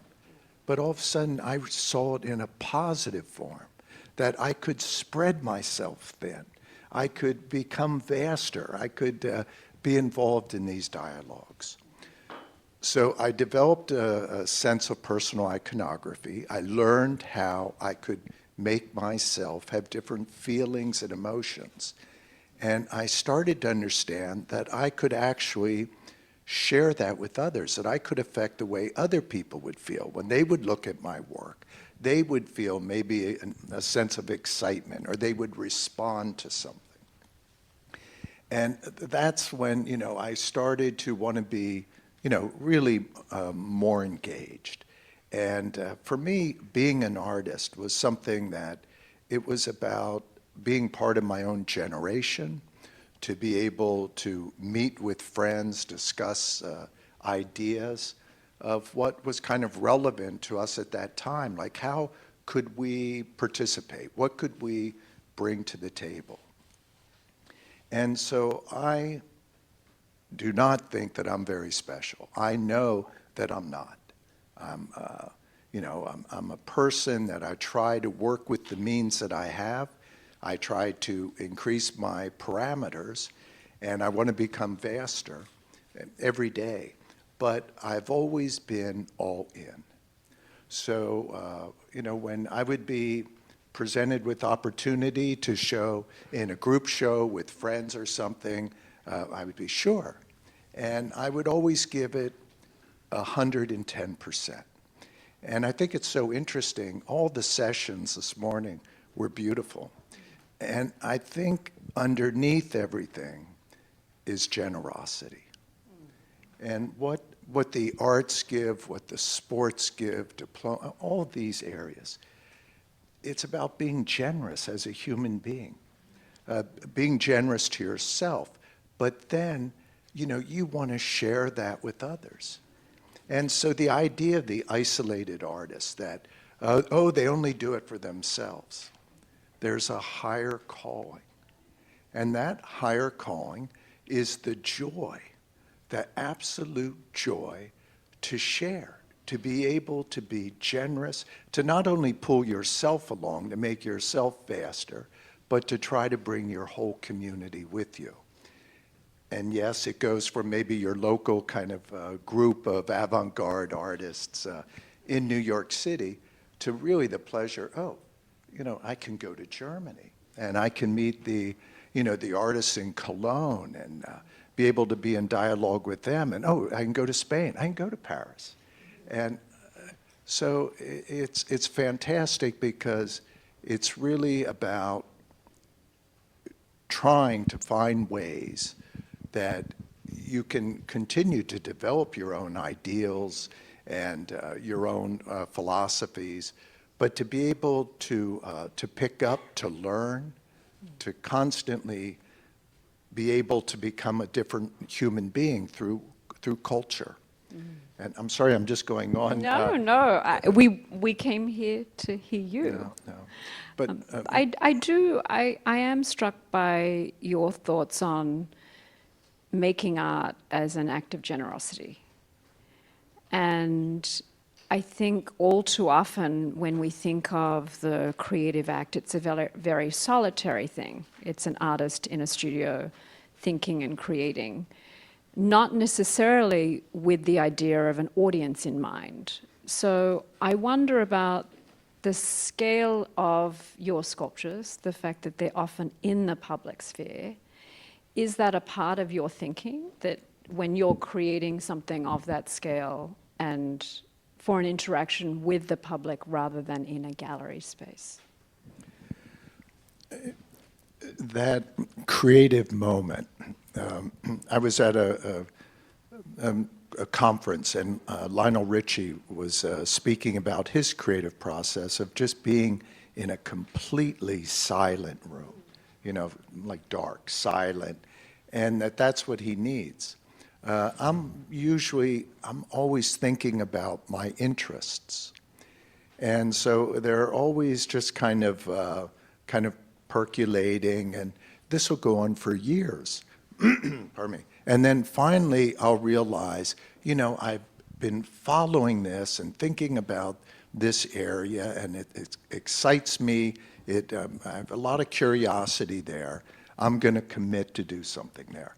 But if I think back from that moment of commitment where I'm going to do something to how long I've been thinking about it, it's a minimum of 2 years. I mean, generally, even longer. So it's not that I'm trying to become vaster, okay? I want to be vaster. I'm not trying to be loved. I want to serve. You know, I would like to serve. I believe in serving. I believe in, you know, I believe in people. I believe in a community, and I believe that. You know, it's wonderful to be able to take care of yourself, and then once you're able to serve others. So you spoke before about the importance of building your personal iconography. Can you describe that for us? Well, I always loved Dada and surrealism. And so I was very fortunate. I met Dali when I was very young, and he was very generous to meet. I was 19, and he told me to come to New York, and he met me. I mean, that takes a lot of generosity to do that. But I felt that Dada and surrealism helped me learn how to go inward and to kind of accept myself. All the vulnerabilities, all of the, you know, not understanding culture. We're here speaking about culture. And I always saw, as a person growing up, as culture as a hierarchy, that culture was about refinement. Culture was about, you know, these things that you have to know something about before you can participate in it. But eventually, I've learned that it's absolutely the opposite. You never have to bring anything to interacting with anything in the world, any interaction with anything other than where you are at that moment. It's always about that moment forward. And culture is just everything in the external world. That's culture. And it's our interaction, our biological interaction with the external world. It's this back and forth. And we continue to always change through that interaction, just like any organism does. Many times I bring up John Dewey's name because, you know, I love Dewey, the way he speaks about this. But this is culture. Any type of object we're in, this is culture, okay? I've worked with my art. If you think about some of my works, maybe a balloon dog, you know, it's a frivolous thing. You may think something from a birthday party. But, you know, for me, it's something that deals with inside, outside. I think of the membrane of the balloon as our membrane. Like we all have this skin, you know, the largest organ, and we're breathing, we're inhaling, we're exhaling, so we're very similar. And this is culture. I mean, we're interacting with culture. I mean, whether it's bringing in oxygen and exhaling CO2, this is culture. That's the interaction. So I'm trying to always be involved with an openness to everything. And so I was mentioning the balloon dog and kind of the embedding of information. For me, the balloon dog, I think of it as something that has a profoundness to it. Because I'll think back in the past. I like history because I like how it connects us with biological memory, our forebears, with life itself, and our culture, history, just history of humankind. But I always think of maybe somebody in Paleolithic time would have looked at their kill, and they would have noticed that, you know, the gases are rising in the intestines, or the lungs are inflating. And they could think, I can do something with this. And they pick it up, they start forming something, and here they have this kind of balloon dog animal.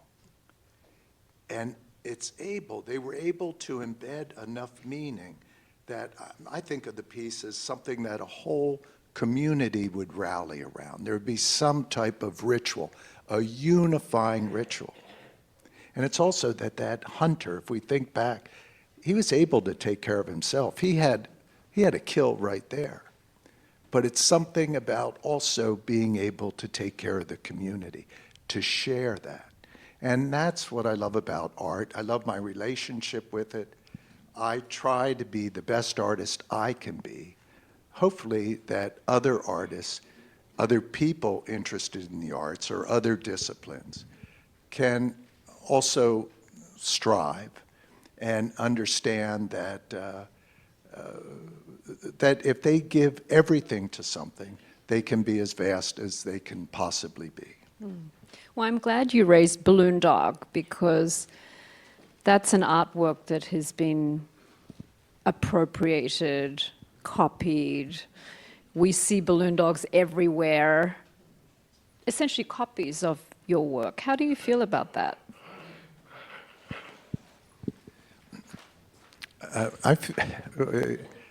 I mean, they're not necessarily to the form that I would have made myself, but I like that they are there, and because it's about communication. You know, it's the arts are about being able to communicate. It's using a visual language, or if you're in music, musical language, or fashion, textures and colors and freshness of design, but it's about communication. And so if somebody can look at that and in some way think abstractly, in any way, whatever that may be, I think it's wonderful. So you talked about the desire to go faster. So I have to ask you about AI and whether you think it's a useful tool for your practice and whether you use it at all in the studio right now. You know, I do use AI. I do not use it in a manner where working with it, you know, I'll prompt it to say, you know, I want to make the most exciting, most contemporary art possible today. You know, give that to me. Yeah, that's not going to be good. Yeah. But I do use it, you know, as a tool, and it is just absolutely incredible for being able to work with, you know, material sciences, to be able to find materials and learn the strengths, and for engineering, all of these different areas. It's absolutely wonderful. And to begin, if I'm curious about, oh, I'd like to make something in wood. Say I'd like to make this glass out of wood. And to be able to visualize it just quickly, you know, take a photo, what would this look like in wood? But there are a lot of concerns, you know, about AI, and I can understand why there would be concerns. But it's an amazing time that we live. You know, how we have all the human information almost. We have all the best libraries in the world, all of this information at our fingertips. And so, I believe in taking advantage of it. As far as the creative process, AI, even though they'll speak about AI, neural systems, they're only using words that mimic kind of our biology. But it can't feel joy. It has no feelings. It can't fear death. It doesn't know those fears. And there are two parameters. They're the parameters of our life, the feelings of joy and of death. You asked me earlier, and I remember making a work in 1978. It was an inflatable rabbit, a pink rabbit, inflatable, and an inflatable flower. And I sat these two inflatables on 4 mirrors. 2 mirrors were the type you'd buy at a hardware store, just 12 inches square. 2 were propped against the wall in the back, and 2 were on an angle, mild angle, about 60 degrees, and 2 on the floor. And I just sat the inflatables on top of them. And oh my gosh, I felt like, whoa. Because, the time was different. The time in the reflection was different than interacting with the inflatable object itself. And when you would move around, when I would go this way or that way, or any viewer, you would realize everything was dependent on you, that the abstraction would change. I mean, it was so intense, I had to go have a beer. I mean, no, it was very intense. And this is what AI can't experience. It can be prompted, it can kind of throw these things out. The creative process, for me, comes from really focusing on things. And I think all of us here would agree that it comes really focusing on things. I think you have to learn how to accept yourself as a human being, to be open to the world, to open yourself up to the world. Otherwise, we're closed clams. We live our life as a closed clam. Instead, if we accept ourselves, the last place you want to be is just deeply in here. You just open up, and you just can bring everything in. And then focusing on these interests, the things that excite you, by focusing on them and intensely focusing on them. And then you realize, of course, and we've all experienced this when we focused on our interests, the abundance of that information. And if we continue just to focus on that, it takes us to a very metaphysical place. And metaphysics do exist. Time and space bend. And I experience it.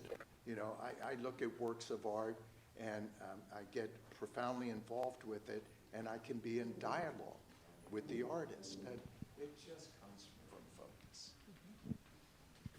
Thanks, Jeff. I think that's a great place for us to pause. Because the idea of focus and focus on interests is something I think that our audience members are here to hear from you as well. I think we have a time for a few questions. So I think the first one is here and second one there. Inspirational you are, and you have a lovely speaking voice. I'm curious if you've been inspired by the 250th anniversary, and if you're been, thinking of something to create. I'm excited, of course, by the anniversary. I'm very proud to be an American, and I'm very proud that America has always represented ideals that are inclusive and that are about unifying and to be a positive force for humankind. This is the America that I love. I grew up in York, Pennsylvania. This is where the Continental Congress met for the first time and started writing the Articles of Confederation. So I feel very close to, actually, when we were talking about history even earlier, it comes from growing up in York and appreciating history, appreciating the sense of the community. I'm very tied to that. I have created a Liberty Bell in the past. I made a Liberty Bell maybe about a decade ago, which I worked with the Parks and Services, I guess, commission, and was able to make an exact replica of the Liberty Bell. I've also created an exact replica of the Dictator cannon that was used during the Civil War. These are iconic pieces within American history. But there's no work in particular other than to, continue to try to embrace the ideals that America has always meant for me. I'm very honored that I was able to have a sculpture representing a gift from the people of America to the French people. It wasn't government to government, but it was people to people after the terrorist attacks of 2015, 2016. That was very meaningful to me. Thanks. I think we had another question here.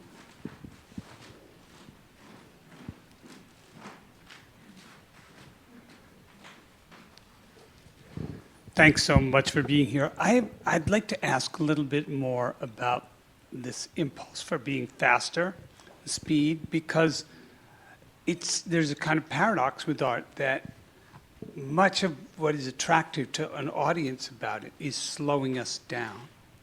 You just described so beautifully about, with the balloon dog, you can think about your own birthday parties. You can bring memories of your own dogs from the past. You can conjure, as you said, what was that first experience of the gases in a killed body and what that shape could be. And there are things like just at Glenstone, near here, the giant flower dog. And what's so fascinating about going to see that is how it changes. There's decay, there are times when there are brown spots, and then there are flowers. But that's about being able to slow down and see things and contemplate them and bring them together. But you've mentioned many times about you want to be faster, and I'm curious about how those two things work together. I'm sorry, I don't know if I understand the faster completely. You're saying faster, correct? I thought that was something you were saying faster. You're saying, I was saying vaster, correct? I was saying vaster, but I'll go with the faster.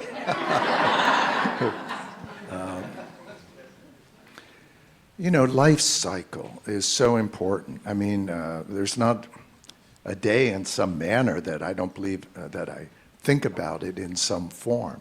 My sculptures, the piece like a puppy, the floral sculpture, or split rock, or these large, or some of my artworks that I put plants into, they reference the life cycle. Everything's fragile.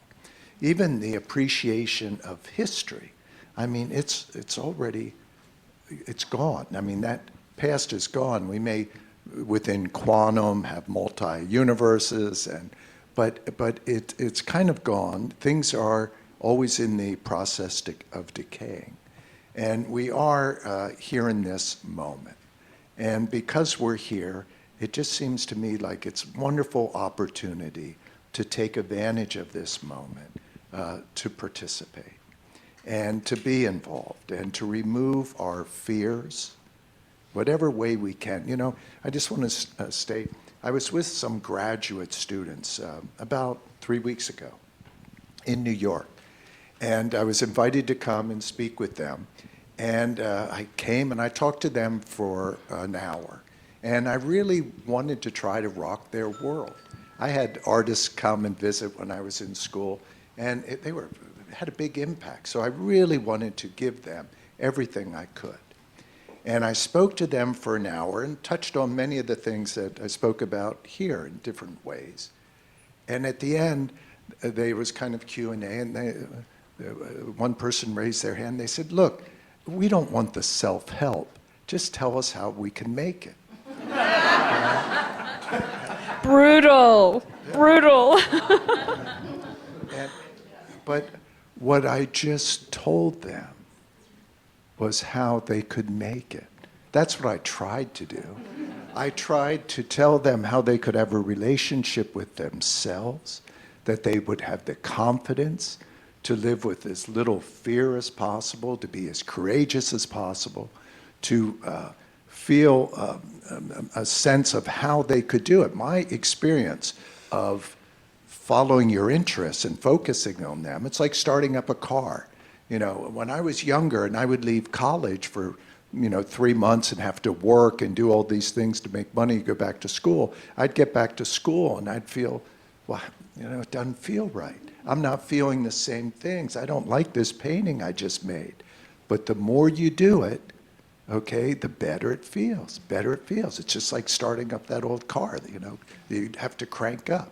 That's the focus. And before you know it, it's, it's right there. It's just going. And I think we have time for one last question up the back there.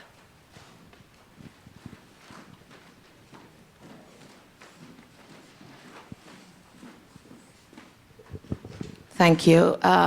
Your art has taken you around the world as a cultural ambassador to the United States. Can you recall a story where you saw the power of impact of your initiatives or projects abroad? Thank you. I would have to say that I first experienced it on the receiving end, of being able to pick up on different aspects of culture of other countries, of being able, again, that time of the Manet painting, and being able, Dali, a kind of Spanish artist, or just through different aspects of the art, enjoying different cultures, and then in return, enjoying this idea of participating. And I've enjoyed the dialogue, the back and forth. And it's always felt to me like an honor. I just wanted to participate. When I was younger, and all of a sudden I realized that I had interests that were a little different than some of my friends growing up, that I was more interested in philosophy and things, that I found a group of other people that enjoyed speaking about these other dialogues, and just to participate, to try to, to give that community, that group, everything you could, that you could continue to change and transcend, because the interaction is always happening. We're always changing. Because of culture, it's inevitable. Marcel Duchamp said that he was like a breather. I mean, that's right there. I mentioned before about this breathing. Culture is taking place. So I would have to say that external cultures affected me, the appreciation of those cultures, and then in return, I enjoyed the interaction. I enjoyed going to Germany, being with the young artists like Martin Kippenberger, Albert Ohlin, Günter Fork, all these different artists, and then having this kind of international exchange, showing in museums in Europe, being in group shows here in the States and different places. It's something I've never taken lightly. I feel honored because I believe in our country. I believe in the life that I've lived in this country. Thank you, Jeff. Thank you to all of you.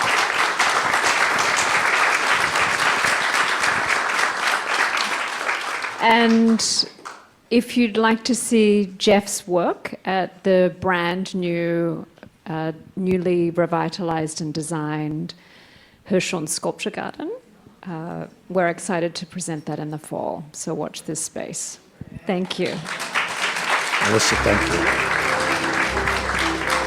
Please welcome Deborah Lair, Vice Chair of Meridian Board of Trustees, Dr. Zahi Hawass, Egyptologist and 2026 Meridian Cultural Diplomacy Honoree, and His Excellency Motaz Zahran, Ambassador of Egypt to the United States.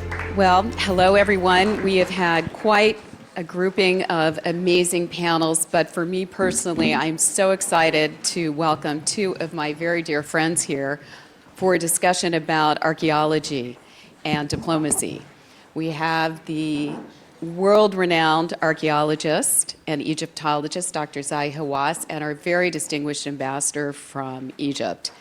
And if any of you have ever seen a National Geographic special on Egypt, you will have seen Dr. Hawass. In fact, if you see Netflix, Amazon, Disney, or any other about Egypt, you will have seen Dr. Hawass.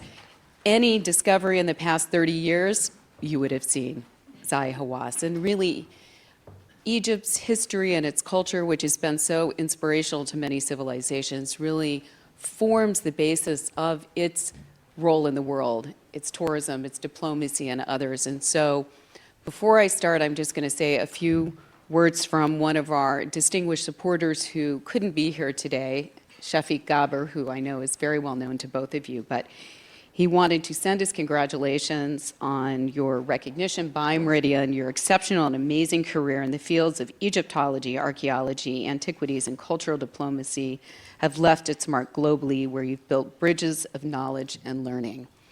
And so on that note, we're going to start with the ambassador to pick up on this idea of how has Egypt's culture really helped define its position in the world, and how does that play in your world of diplomacy? Well, thank you, Deborah. It's a real honor to be with you here at the Meridian. It's also a distinct pleasure to be, sharing the talk with Dr. Hawass. He's the leading, not only Egyptian archaeologist, but I think the leading Egyptian figure, who's the true ambassador of Egypt when it comes to culture, but not only culture, when it comes to civilization. Because, the civilization of Egypt encompasses so many elements, including, of course, our cultural heritage. Egypt has always been known to be the cradle of civilizations, and this is what makes us all proud in Egypt, and this is what also facilitates the art of our diplomacy. Diplomacy and our cultural heritage, they go hand in hand. Cultural diplomacy is part and parcel of our diplomacy in general. Both of them share, when you draw the Venn diagram, the intersection of both of them is basically the bridge that they create between peoples, between cultures, between civilizations. It is the Egypt at the crossroads, has always been. Only look at the geographic location of Egypt and you'll get a sense of what we mean by being at the crossroads, not only civilizations, but of course the movement of peoples, the movement of cultures and arts. And this has always been what Egypt is, has always, I wouldn't say been bragging about, because Egypt is studied in schools because of a reason, and which makes our role as diplomats much easier as well, as we project between our people in Egypt and peoples around the globe, including, of course, here in the United States. What makes us very much at ease is the foundation that is always there with your interlocutors. And when you talk about the history, when you talk about the geography, you cannot also miss the fact that Egypt has been the melting pot of civilizations and cultures around the region and beyond, with our Jewish heritage, our Coptic heritage, our Muslim heritage. They all come together and are embodied in what we call in Egypt the religious and archaeological sites across Egypt. When you look at the pathway or the trail of the Holy Family that has basically gone through Egypt from east to west, from north to south and back, from the Nile Delta to Cairo to Upper Egypt and back, you will only grasp a glimpse of what Egypt is all about when it comes to its civilization. So our diplomacy is boosted by the fact that the past reflects in the present, and the present is anchored in the past. And this is probably the domain of Dr. Hawass to maybe expand much more on. But thank you for the opportunity. Great. Thank you, Mr. Ambassador. I think you set that up very nicely for Dr. Hawass. And so, please, tell us, what has been your most surprising discovery? Me? If you have 5 children, do you like one better than the other? But I still think that the first important discovery that I value is when I was debating three people, John Anton West from New York, and Graham Hancock, and Robert Buffal. All of them, they believe in aliens and lost civilization and things like that. And when I used to debate them, I could not have any evidence about the workmen who built the pyramids. But suddenly, after I came from University of Pennsylvania, and I finished my doctorate, a few months later, I found the tombs of the pyramid builders. And that was a very important discovery, because it proves, number one, that the pyramid was a national project of the whole nation. And also, it proves that the builders of the pyramids were Egyptians, based on the names that we found, and they were not slaves. Because if they were slaves, they will never be buried in the center of the pyramid. But the discovery that I value today is the discovery of the lost golden city that I found west of Luxor. And that discovery, it's chosen in 2023 as the most important discovery in the world. Because first time you discover a big, large city about the artisans who made this civilization.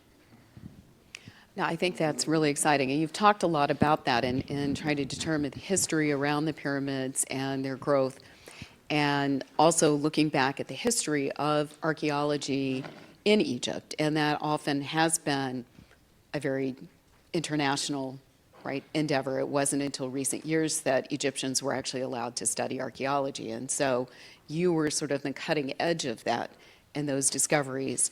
But you also have been very focused on some of those antiquities that were taken in the past.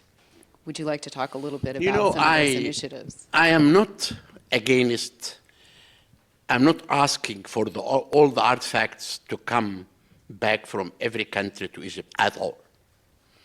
I did go, I think about 5-6 years ago, to a debate called the Oxford Student Debate. They brought the director of the Getty, who was director of museums. They're saying the following: we have better museums than these countries. We do better restoration than they do. If a revolution happened, they destroy their monuments. We really are the ones who really keep this civilization. No one really can do that. But that was in my mind. When I began to be the head of Antiquities, number one, I was building 22 museums. 2 of them are the best in the world. One, the Grand Museum that was opened recently last November, and the second is the Civilization Museum. If you go to the Grand Museum, you'll not believe that a museum like this could exist, of the display, the size, the number of the artifacts. And when I did a story to the people during this debate, I said, I prepared a speech. I'm not going to use this speech. I'm going to talk to you from my heart. I'm asking only for 3 pieces to come back. Number 1, the bust of Nefertiti from Berlin. Number 2, the Rosetta Stone from the British Museum. And number 3, the Zodiac from the Louvre. The reason, they are representing the icon for the Egyptian identity. These only 3 that I want. Number 2, I want museums to stop imperialism. What I mean by that?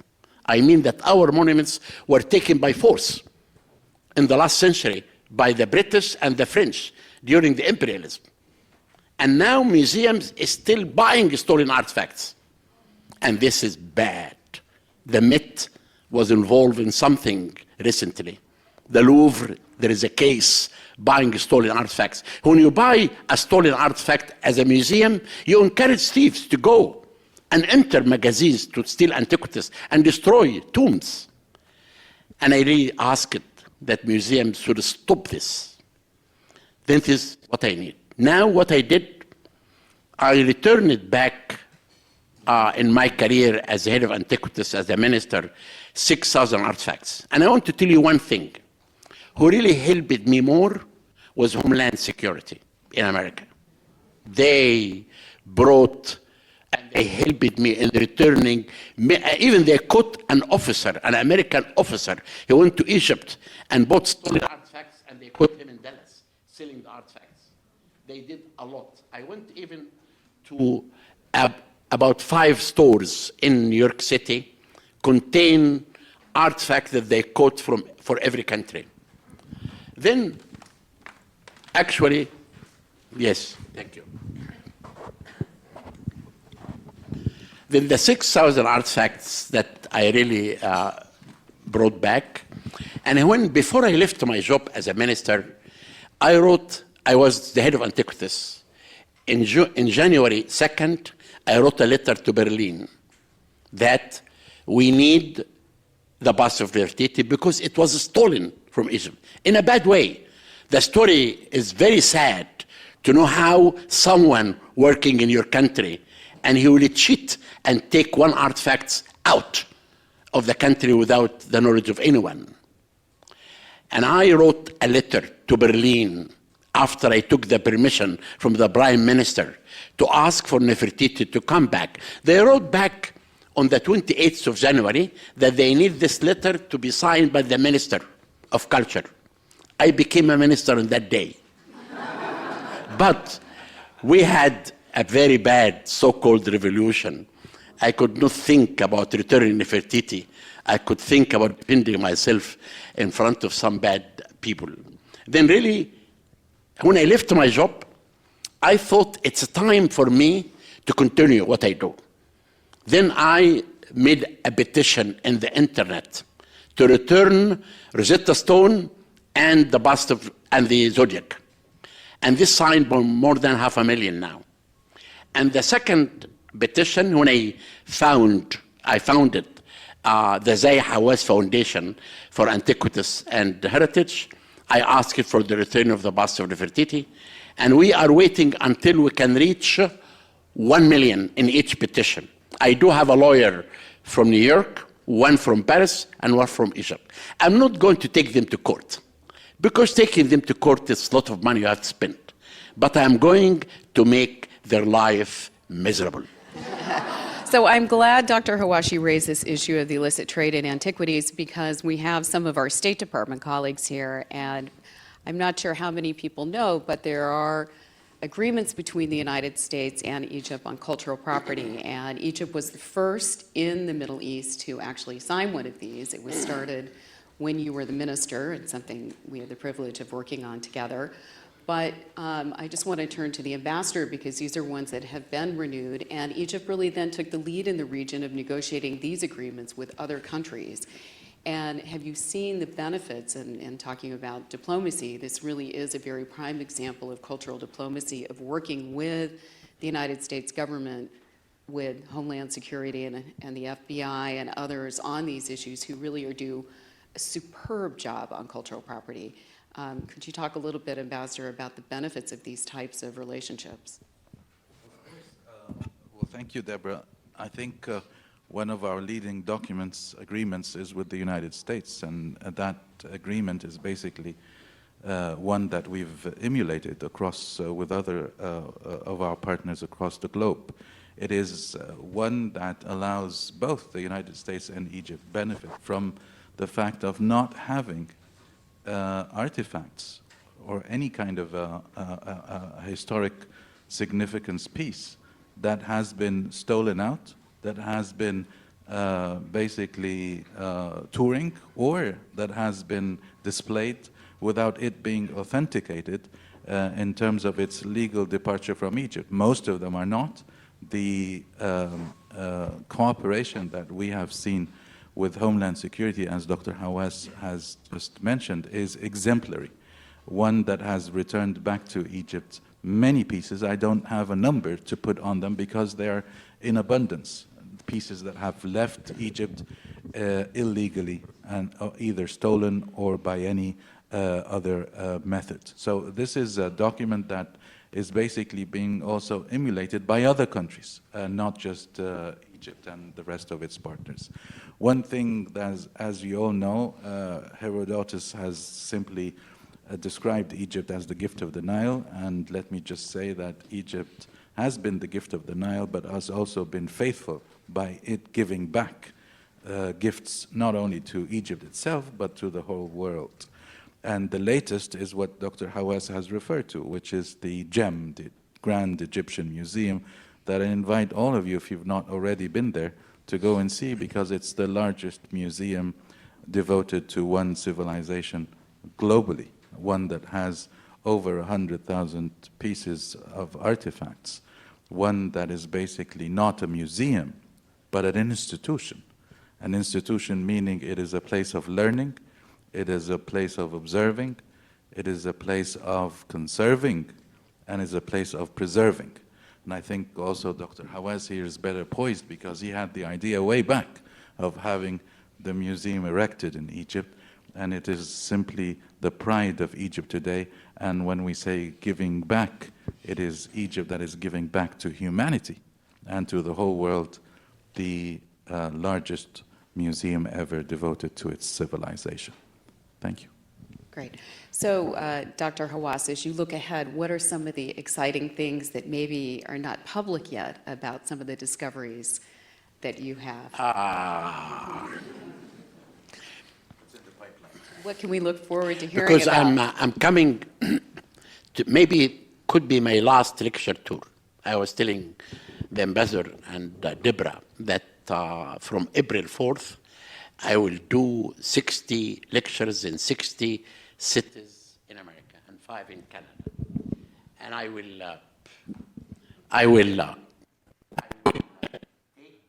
go back to Egypt on the 22nd of July to the 10th of August because of the sun will sit for 6 minutes in Luxor, and it's going to be amazing. And I'm meeting 2,000 Americans in a tent inside the Golden City that day.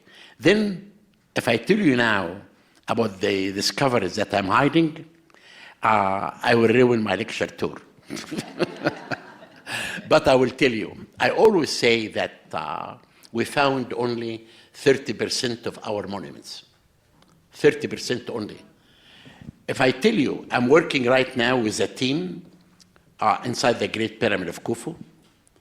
I think a big surprise will happen that we'll do live TV in this coming November to show what we discovered inside the Great Pyramid, and this will be big.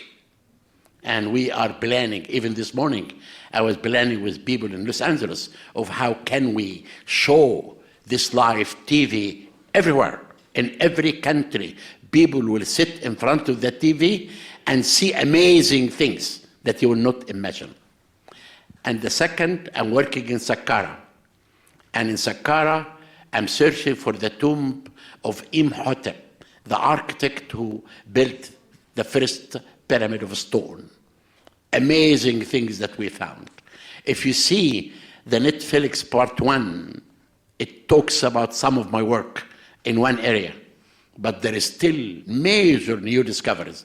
In Luxor, I'm searching in the Valley of the Kings for the tomb of Queen Nefertiti. And the discoveries that we made in Luxor are really amazing, but I can't announce a discovery, Deborah. Too bad, but at least we have a little bit of a preview. And on that note, I'm going to open it up to questions. Yes.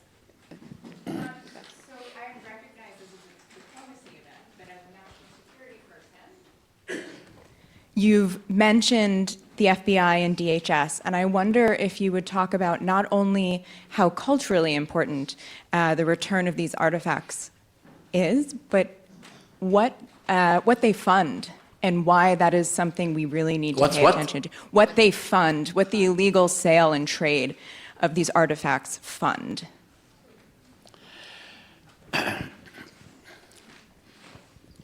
I can talk about one of the cases because we were involved in it, if it's okay. I think you were referring to the gold sarcophagus. There was a gold sarcophagus that was looted after the eruption in 2011.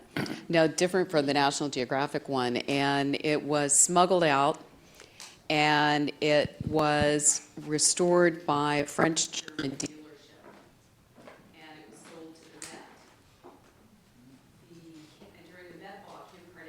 Came and posed next to it in her gold outfit, posted on Instagram. The picture went viral. The looter happened to see it, and he called the authorities because he felt his cut wasn't big enough. The Met District Attorney Art Crime Office went to the Met and looked at the provenance and the year of the Arab Republic of Egypt on the stamp was a year before it actually was created. So if they had Googled, they would have known the year was incorrect. And so we kind of joked that Kim Kardashian brought down this whole network because the French-German dealers were looted. They were linked to ISIS and other terrorist organizations where they were sourcing a lot of these goods. They were providing them to the former head of the Louvre, who'd set up an office, and he has now been indicted. His colleague was arrested, and they were supplying to the Louvre Abu Dhabi. So it was quite a network. You know, the best story that I will tell you now that really touched my heart about returning stolen artifacts, it happened something called the Great Theft of Egypt Antiquities. There was an American from New York involved, and English and Egyptian. And the story happened when someone had a papyri in England, and he went to the British Museum to translate this papyri. And he found out this guy, he found the archaeologist in the British Museum is the one who discovered this papyri. Then they informed the police and began the investigation about the Egyptians and about the English and the American. I was the director of the pyramids and came to my office a lady, a young lady from New York. She was the DA. She really came because she wanted the truth. She wanted to find out what these Americans did, and he was involved. We have a curse. Whatever I go, there is a curse. The curse of the pharaohs is really after me everywhere. And then I really found out that this lady came from New York just to find the truth. She really wanted to protect the Egyptian monuments. And this really, I can see in the hearts of many friends like Deborah. Deborah did lots of important work. And she's cooperating with us for a long time. And she's really also one of the people who really working for the truth. But we really need museums, as I said, to stop buying stolen artifacts. The Metropolitan Museum has to understand that buying stolen artifacts is bad. They say if we don't buy these artifacts, it will go to the house of an Arab prince and no one will see it. That's not a good idea. I don't really believe in this. I really believe that museums should have ethics to tell the story. Like we have this mosque in St. Louis Museum. The mosque was stolen from Cairo Museum. And I tried to present to the director. He never accepted that until FBI were able to take him to court, take an American director of a museum to court, and they won the case. But things happened after that. They were not able to bring this. We have many stories about returning the stolen. I wrote the book called Zahi Hawass, My Life. It's coming next month. In this book, I wrote a chapter called Fighting for the Truth. In this chapter, I'm explaining everything that happened during returning stolen artifacts. Okay. Other questions? Oh, Joan? Mr. Ambassador, could you tell us, you mentioned the wonderful gem that is now open. Can you tell us the impact that that has had? I know it's a very short time, but the impact that that has had culturally and every way else in terms of attracting attention, but also internally, how it has affected your country. Absolutely. Well, thank you for the question. I think it has done tremendously in terms of not only galvanizing the Egyptian society around its history, around its culture, around its civilization or the origins of its civilizations, but also attracted from abroad. So many, I mean, if you look at the tourism index today, you will find it, because of the gem itself, has risen tremendously at a time when everyone in the region has been affected with an ongoing war. But even with an ongoing war, tourism in Egypt, because of the gem itself, has been affected, yes, but not affected to the extent that would have been without the gem itself. So the gem has been the true driver of the economy in Egypt, and specifically the tourism sector itself. So that is, as I said, the gift to the world, and the world has accepted the gift with open hands. And I think if you haven't been, you need to go. Thank you. But also I want to say that when we began to think about building this museum, it was 2002. I was the head of Antiquities. And I thought, how can we build a big museum like this? You know, we spent $2 billion in building this museum. Then I thought of an idea that I made Tutankhamun to tour everywhere. I brought back to Egypt $120 million. With this money, we built the conservation labs and the storage magazines. Now, the best thing that made me happy about this museum when we decided to build it, you know, there was a boat museum south of the Great Pyramid. An ugly building contained a boat. It was a bad thing for me. When I see it, I close my eyes. Then when we started thinking about building this museum, I thought this is a good idea to build another museum next door to the Grand Museum and move these boats. And we moved it. And the second boat, when you visit the boat museum, you see this boat and you see Japanese are restoring with Egyptians the second boat. And I thought also about, I need someone to welcome the people. I moved Ramses II statue from the train station, 83 tons. It left at 1 in the morning. It arrived the Grand Museum. Now Ramses II welcome everyone who comes to the museum. And after that, you go to the staircase, 100 statues of kings and queens. Tutankhamun for the first time. You know, Carter discovered 5,398 objects. All of these objects for the first time are shown in a beautiful way. You cannot imagine how many people now go stand in front of the Golden Mosque. The Golden Mosque captures the heart of everyone. Sometimes someone, another gets. We have another question too. No, but the microphone does work. Oh, here. And I did not finish it. Then what I want to say that there is 12 galleries also contain beautiful artifacts, and we still keep Cairo Museum as it is. Contain, you know, I discovered an intact tomb. I'm not going to tell you anything about it, but this tomb is going to be moved next week to Cairo Museum.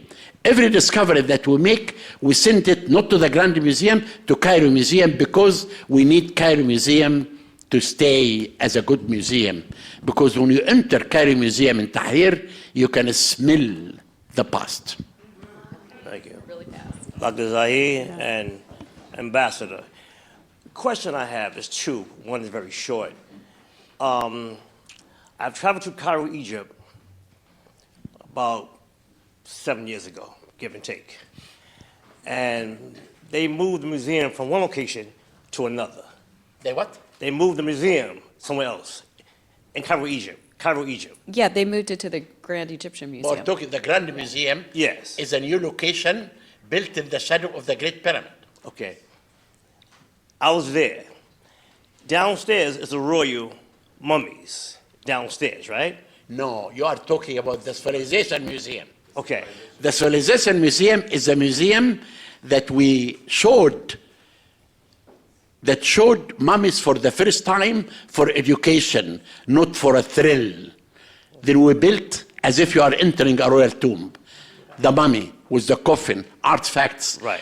The result of the CT scan, I scanned all the mummies, and we know about each mummy information. These mummies are in the Civilization Museum.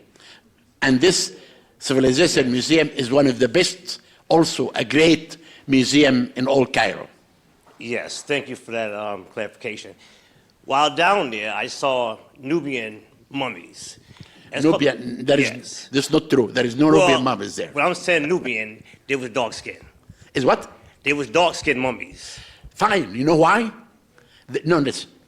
I do not want to get people confused. When you see a dark skin of a mummy, yes, it is the resin. The ancient Egyptian, when they mummify a mummy, they put the black resin on the mummy. But Egyptians, you know, you have to understand that many people still believe that black Americans were the origin of the Egyptian civilization. This is not true. The kingdom of Kush ruled Egypt in 500 BC, not at the beginning. They have nothing to do with the civilization at all. If you look at the scene of a king fighting an enemy from Dynasty 1 until the end of Egyptian history, you can see the skin of the Egyptian king is different from the Nubian, from the African, from the Libyan, from the Asian. Completely different. Okay. Then that is not a dark skin of a king. It is a reason. So my question only was, what were the contributions that they have brought to Egypt? That was my question. But you're clearing up in terms of the hue. So I'm kind of like, okay with that now. That was one question. All right. I don't see black and white because I'm Moorish. I'm a Muslim. So we don't see black and white. So I say dark olive, so forth. The other question was, downstairs, you weren't allowed to take pictures, photos. Is that one of the reasons because of theft? No. Because mummies are really precious. And the reason not to take pictures, because you have to pay a fee to do that. You can pay a fee and make a film of mummies. You can pay a fee and take photographs. But there is no other reason in your mind that the Egyptians stopped the people of taking photos of mummies because of anything. No. It's only you can go now and take a TV camera and pay a fee and you shoot a film or take a photo. Do you have the money to do that? Great. So we're over time, but thank you so much for talking about the role that culture and archaeology play in the diplomatic world, and we know that's going to continue to happen, and certainly, Dr. Hawass, we look forward to hearing about the announcement of the exciting discoveries ahead. Thank you. Please welcome Manisha Kapani, Culturefix co-chair and member of the Meridian Board of Trustees. Hello, I know everyone is getting ready for lunch. Hope you all enjoyed your morning, and I just want to leave you with a few remarks. I want to begin by thanking my fellow chair, Elizabeth Dugal, whose leadership today has been extraordinary, and long history with the event speaks for itself. I want to extend my gratitude to the Honorable David Bohegan and the entire Meridian team for their vision, and to each of you for your engagement and commitment to this dialogue. Culturefix is grounded in the belief that culture can be a powerful tool for diplomacy, by building trust, mutual understanding, and long-term relationships through arts, language, sports, and people-to-people exchange. I won't keep you from lunch. Thank you for your partnership and this important endeavor, and have a wonderful rest of your day. Thank you so much. Have a great afternoon. Thank you.